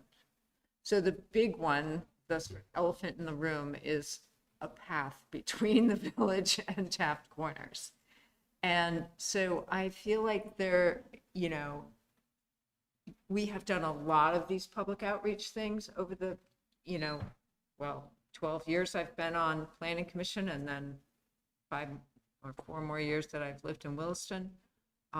Even back to that, what was it called? Wing, Willing yeah. to the next generation. Yeah, right. You were probably like a student representative at that point. I talked about it at my college interview. There you go. See, and like over and over again, we hear we need a path between the village and Taft Corners, and I'm a little worried about going into these kinds of events, in a new round with, the hope for a lot of different focus elements, but with either people not showing up because, well, there's no point because I told them 5 years ago that the thing I really, really wanted and everybody agreed, and why is nothing happening? Mm-hmm. So I feel like we could get out front of that and be, make it something productive, or at least explain the process, Mm-hmm. so that we don't get stuck in a sort of downward spiral where people are just like, well, what's the point of sharing our time with you if nothing ever happens, nothing changes based on what I want? Now, fair enough, people make sort of, requests or suggestions that are just not feasible or are, really in the wrong direction compared to the town plan or something like that. And, and then we could explain that. But I think the one that really stands out to me as a little bit of a sore subject maybe with some residents is the connection path. Yeah, and I think part of it is helping people understand that infrastructure is hard, right, and expensive, and requires a lot of time, money, sophistication, right place, right time, a little bit of luck, all that. But I think it's also okay to validate that feeling and say, yeah, people have been saying they want that for a long time, and we've been basically blaming the state for not building that path because it's on the Circ Highways alternatives list, and it's out in this 20 years to never unfunded piece of the, it's a name of a project on a spreadsheet. At some point, if I were to turn that into town plan language, I would probably write an implementation that says, stop blaming the state for not building this thing and find a way to make it happen. And one tiny step the Planning Commission took around that was when we were coming up with the project list that would justify the transportation impact fee. Yeah. I called the state VTrans planning and policy director and said, if we were willing to spend some money on this, might it make it happen faster? And would we get our money back if it was built? And the answer was maybe and no. So we said, we'll spend up to $100,000 of transportation impact fees to try to make this project happen. Now, we've not done that. We've done other things with the money that we're hoping to spend on transportation, like trying to get Trader Lane designed and built, which is actually finally happening, something I was told was going to happen when I got here in 2008. And I think what I'm really also hoping to do, and when I talk about having those implementation chapters that are prioritized and that really dig into what's it really going to take to make this stuff happen, that part of the process you're part of right now is developing a comprehensive plan that, unlike many plans around the state and in Williston in the past, isn't just about informing what our zoning bylaw says down the road.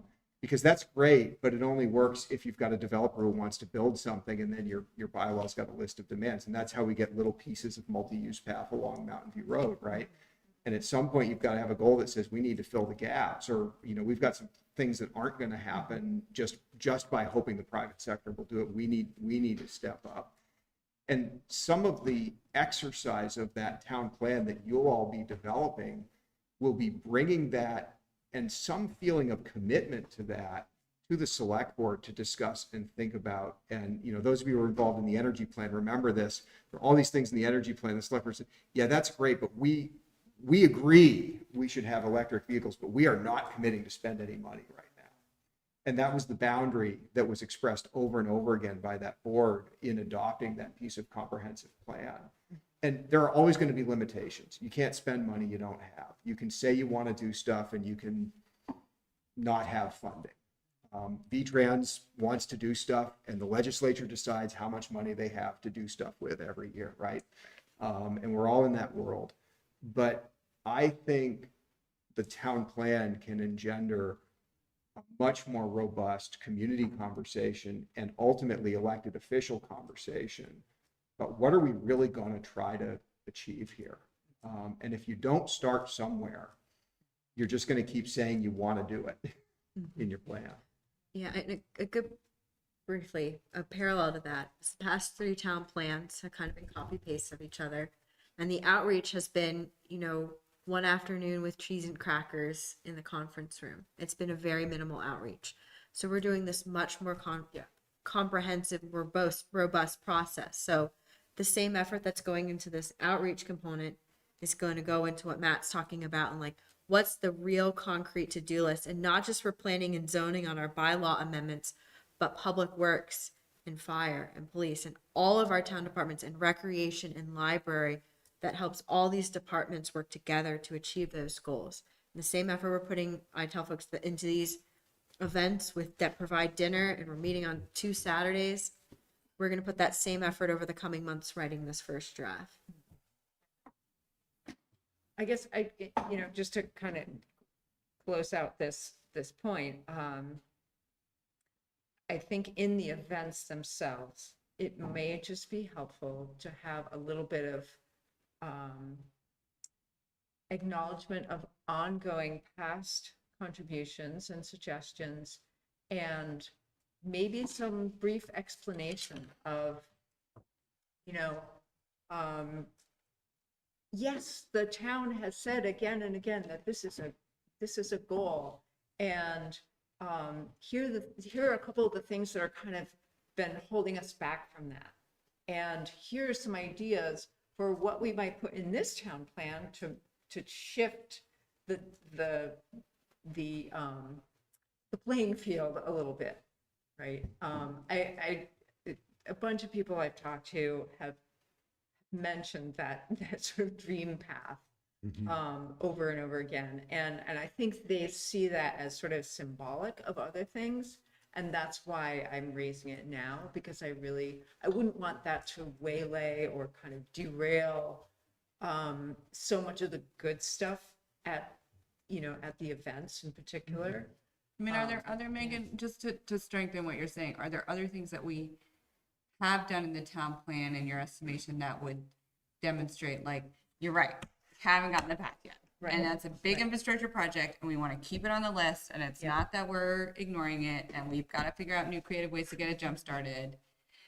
And also, here are a few things I would say affordable housing. We're on the plan and that we're doing. Yeah, I think that's the other big one that people have been kind of clamoring about in my sort of very, not looking up to any of the past documents or anything like that.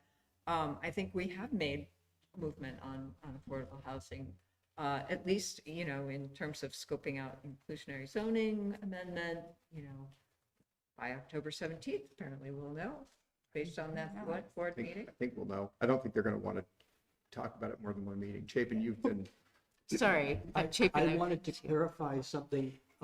When you say a path from the village to Taft Corners, could you describe that more? Path along Route 2. All right, because we used to talk about it as a path along Route 2, for me, when the state redid Route 2 and gave us decent bike lanes, it solved my problem biking to and from I live in the village and biking to corners. The problem that has been solved for me is for kids. And the path that already links the two schools, but has a road section in the middle on hills, is the rec path. And I really tried to get the Glaser Civic Plan to contribute to the rec path, and I didn't feel like I had support from this group. And what I learned from staff is that our laws, like we have a official map, but it doesn't give us much strength. And I feel like I fought and fought and fought for that, and I felt like I was alone. Is that the part that's missing, or do you still want a path parallel to? No, Route I 2? think like right along Route 2. And part of it is that I see people walking along there, and like it's one thing to ride your bike and be moving along with traffic. It's still not super pleasant, and I do ride it. But it's really not pleasant for walking. And I think, I mean, our big rectangle here in the village, which is almost exactly 5K, which is really interesting. Nice. I moved to Williston right as the piece on North Williston Road was built, and it was amazing. I mean, people use it constantly. It's awesome, and I just feel like if we had something like that, it would make pedestrians and children also more comfortable along that route, and it would sort of symbolically pull the village and Taft Corners together a little bit.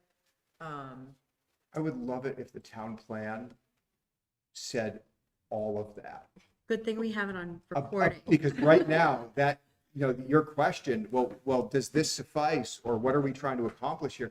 None of that is really discussed. There's a line in chapter 13 that says path to, and I think there are some things we've done since then in our planning for the village, our strong desire that the village remain the civic core of the town.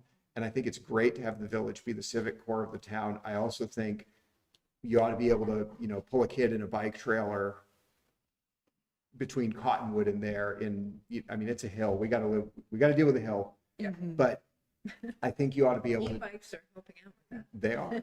So, and I think that level of discussion about those things, going into that official map and saying, well, we have things on there that are scoped. We have things on there that are not scoped. So we have things we've drawn on the map that we want, and we have things that we've drawn on the map and we want, and we paid somebody to actually create a document that assesses the feasibility and moves on. What's the next one on that map to scope? How should we amend that map? I really think there's a huge opportunity to have that level of discussion about so many aspects of the plan. Is that also where your red box thing comes into play? Part of that is to pressure the group to actually debate one another a little bit and say, you five of you put one thing in this box, and something, if you can't all agree with it, can you all live with it? And some of that exercise is to also impress upon people that there are trade-offs, and there are, you can't have it all. And there's lots of different planning exercises about you can't have it all, because we're just mean to people that way. But I think there are some like experiential things we want people to take away from that exercise. You can't have it all. It's actually really nice to sit around a table with other people and talk about this stuff. We built something together. We produced something together.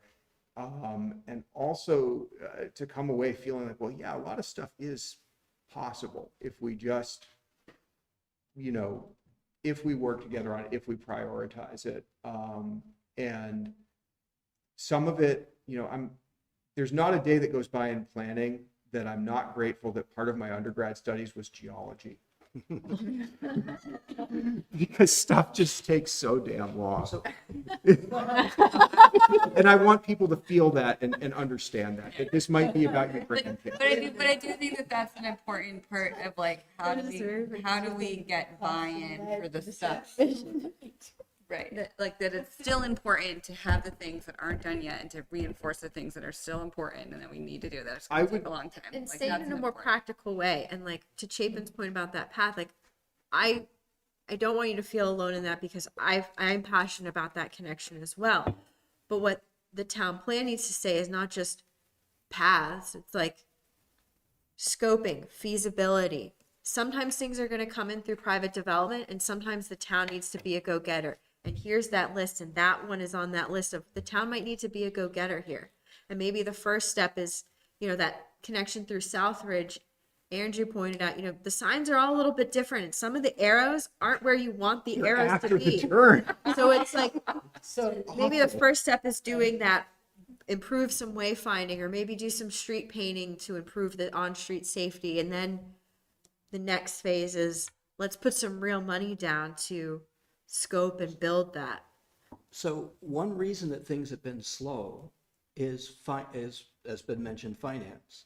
Our select board, no matter who's on it, has been very conservative financially. Yeah. We recommended a second sidewalk plow year after year before it finally was approved.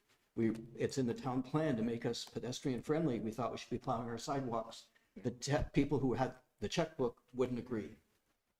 So, we got all sorts of excuses why they couldn't do it. And then finally, suddenly it was okay. And to me, we need to change the expectation. We expect to spend a certain amount per mile on our class 2 roads. We bonded for sidewalk path connectivity about 10, 15 years ago. And am I right that there's still some funds in that not There not are spent? there are funds in there, and there have been past, I think, town plan goals that have said spend that money. Yes. So And- I feel like we have a sales job to do to the select board, or maybe for the town to do to the select board, about pedestrian infrastructure. That it has a value that is at least somewhere on the chart. It's not just off the chart opposed to highways. And I think in terms of, did I interrupt you? I think in terms of like kind of combating the like jadedness that kind of you were talking about, we've been saying this for 10 years, we've been saying this for 5 years, we keep saying this and it hasn't happened.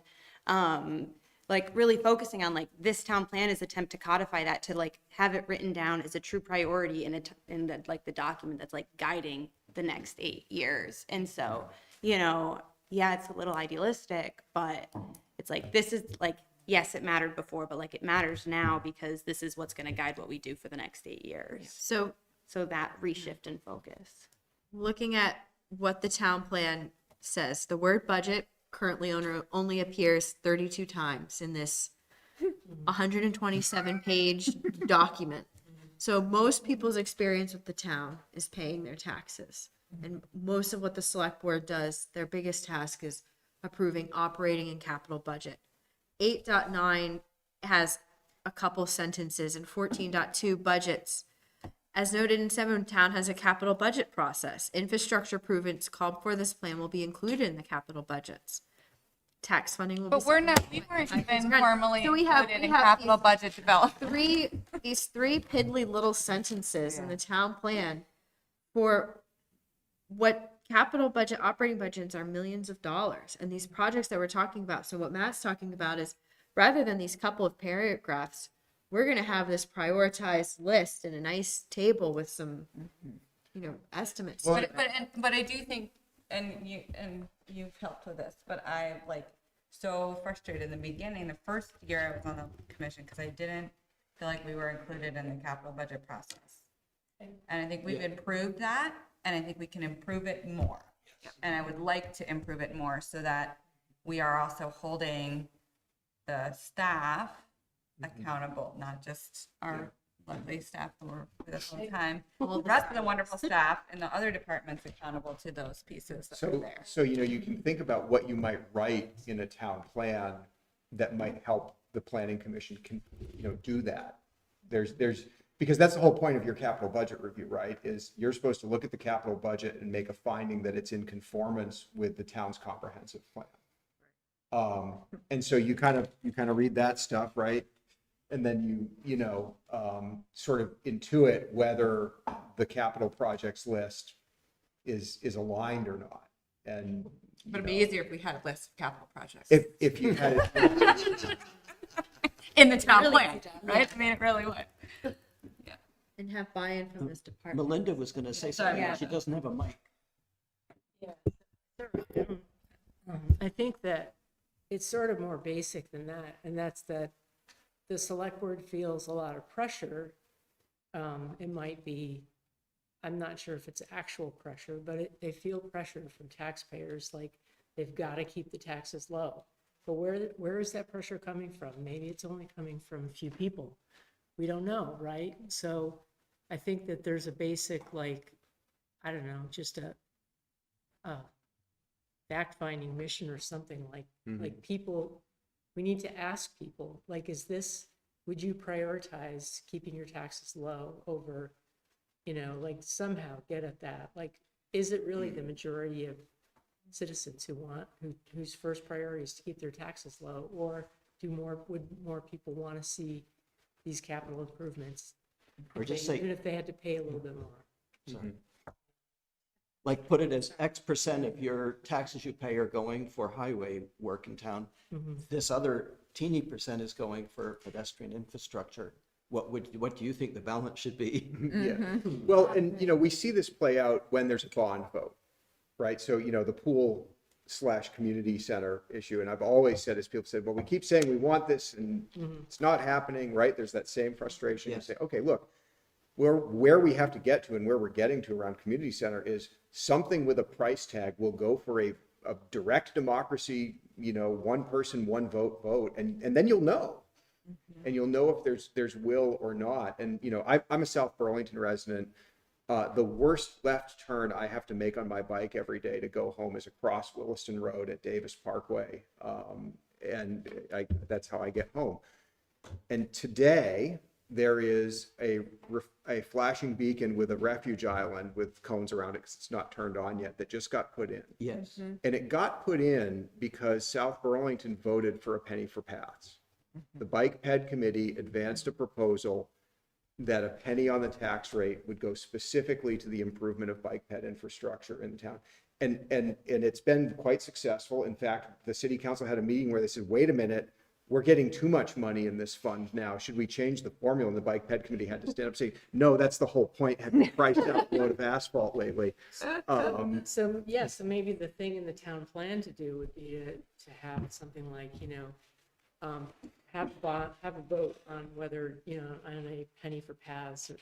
Just explore dedicated funding streams for things. That's something the town's been really avoiding. Not explore, find. Well, right. So, that's the other thing is, places like Burlington, South Burlington, they will do a penny for this and a penny for that. Williston does not do that. And, it allows more flexibility year to year in making the budget work, but it also means that there might not be the same long-term priority. It means the ERF gets shortchanged when COVID hits, even though we didn't actually need to shortchange it. Yeah. So I'm thinking on the fly here, because we're going back and forth with our consultant about it's a survey story map thing where it has information and then people give informed survey answers. And what if we added a section that's like straight up, like, where has the town failed in a goal before? Like wanting this multi-use path or wanting the section near Southridge or sidewalk plows or community center. And we could probably pull up a couple examples of things in our town plan where we said we would do it, but we haven't done it yet. And ask, where has there been something that you wanted that hasn't been accomplished? And tell us a little bit about that. So we can acknowledge that straight up in this process in the survey. And then have a section that's taxes. Because yes, we are talking about these 5 implementation things, but it all really comes down to money. And ask people like, would you be okay with your taxes going up a little bit or a lot for paths or for community center or library or public safety and maybe a couple other categories? Or is there another category we're thinking where you would want your taxes, you would be okay with your taxes going up some in exchange or something, or down, and give people that opportunity to think about our implementation in terms of operating and capital improvements. The other, sorry. Go ahead. slightly tangential, but it made me think, have we invited the select board to participate as participants? Okay. Yeah. I was thinking those kinds of questions seem really good in an online survey format, because that way more people can respond to them, and it's like very formulaic. Like obviously you can't provide as much context for them, but like, how much is it worth to you to have a walkable path?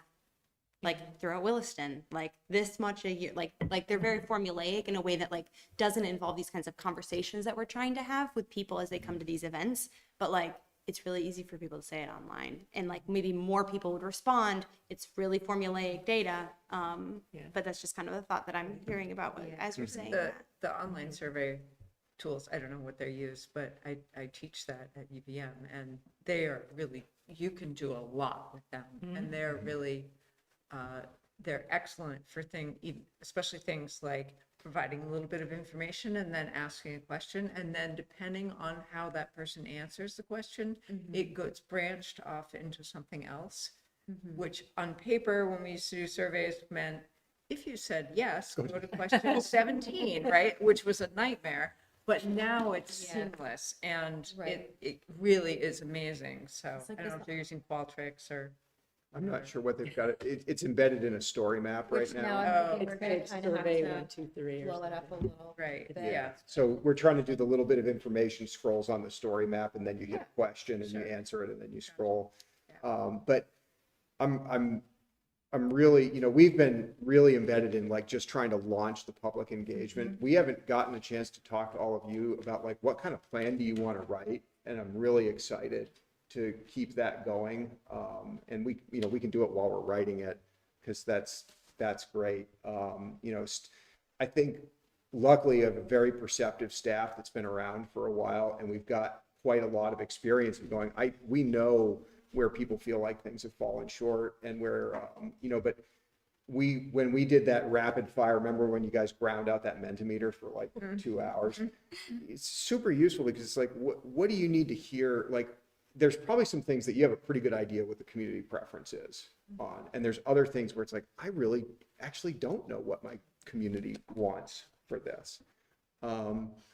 And you can't go by who's yelling the most or yelling the loudest. And it's really easy to, even as staff, we end up in that world where, we're only seeing people reacting to an imminent development at a DRB meeting, or we're only reading Front Porch Forum, or,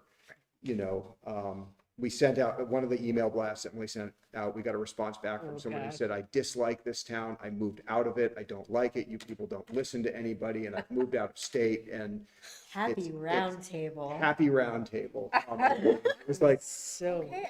whoa. I have to go, but I want to ask one question that's relevant to the timing, which is all the people who were invested in the village zoning update that we did a summer a year ago may feel like, well, where did that go? Where do we stand on following I through? haven't forgotten. It's still on my plate, but So are we putting the 250 town plan stuff ahead of it? I think we Yes. have to right now. Yeah. I think we can pick it up in, as the planning commission goes into writing the plan and we've done the engagement, I think we can get I will back out to people in push me early back into spring. Village World. Yes, yeah. So it's not gone. We want to hit the right timing. So we may get those questions from the people who participated. Right. What about, last summer. what about all that And I- village stuff? That's one of the emails that I haven't sent out. So all the people who participated in Taft Corners, I sent them in, and that's where the nasty one came back from. But I was like, hey, you participated in Taft Corners, and a lot of that we got comment was kind of beyond the scope of form-based code. But the town plan said do a form-based code, and we did it. And now we're thinking more broadly. So I'll do a similar one for Village, where it's like, you participated. We haven't forgotten. It is on my plate. It will happen. But we can think a bit more broader about historic resources in our town plan. As much as anything, I mentioned earlier, the village is the place where we are very much the most preempted by what happened in Act 47 because of the density. And that just is that much more of a call to action to go in and update the development standards. Thank you, Chapin. Thanks, Chapin. We were going to fix the density problem anyway. Because we were going to go to a more form-based village standard anyway. So, we could say, yeah, we're aware of that. There's a good reason to go back and put energy into Can I that. say one more thing? Okay, and then we're And then gonna, I'll be done. I promise it's short. When I raised the issue of the path, I definitely did not want to make it sound like we haven't had any wins or any accomplishments. Yeah. Like we have just, I feel like you guys like have just done so much in the past few years. It's been fantastic. Like even that little tiny path under the overpass, which I've been stressing about for years. I'm so happy Every that's time I there. see somebody on there, I am happy. Yes. and I see somebody on this. So much informed-based code and We cross over to the park and ride. so much stuff. So thank you. But I think, And- but that's the point of like, have the, like, if we do the like, you know, if it is informational and a storyboard type of survey, then let's also yeah, get acknowledge credit the for wins, something. right? Yeah. Yeah, People even can at now stuff walk like- safely. Like thinking about the past, like what are some of the wins you're proud of? Where are the places that you wish something happened a little bit faster Yeah. in terms of infrastructure services and kind of like it doesn't have to be all the negative, it could be the good and the bad. Right. Absolutely. Or this is why this is important. It's important because now we have these things because they were in the town. And, you know, I always tell people Williston's a great place to do what we do because it uses its plan. And that is true. Even the plans we've had for the last many years, Williston has implemented them. And it matters what goes in there. And getting people to, you know, understand that is just great. So, yep, shoe leather, door knocking, table captaining, it'll be fun. By Thanksgiving, it'll all be over. By mid-November, it'll be all Yeah, over. it'll be all over before you pick up your turkey, if you're doing such a thing. All right, can I get a motion to adjourn? So moved. Thank you all. Oh, thanks, everybody. Night.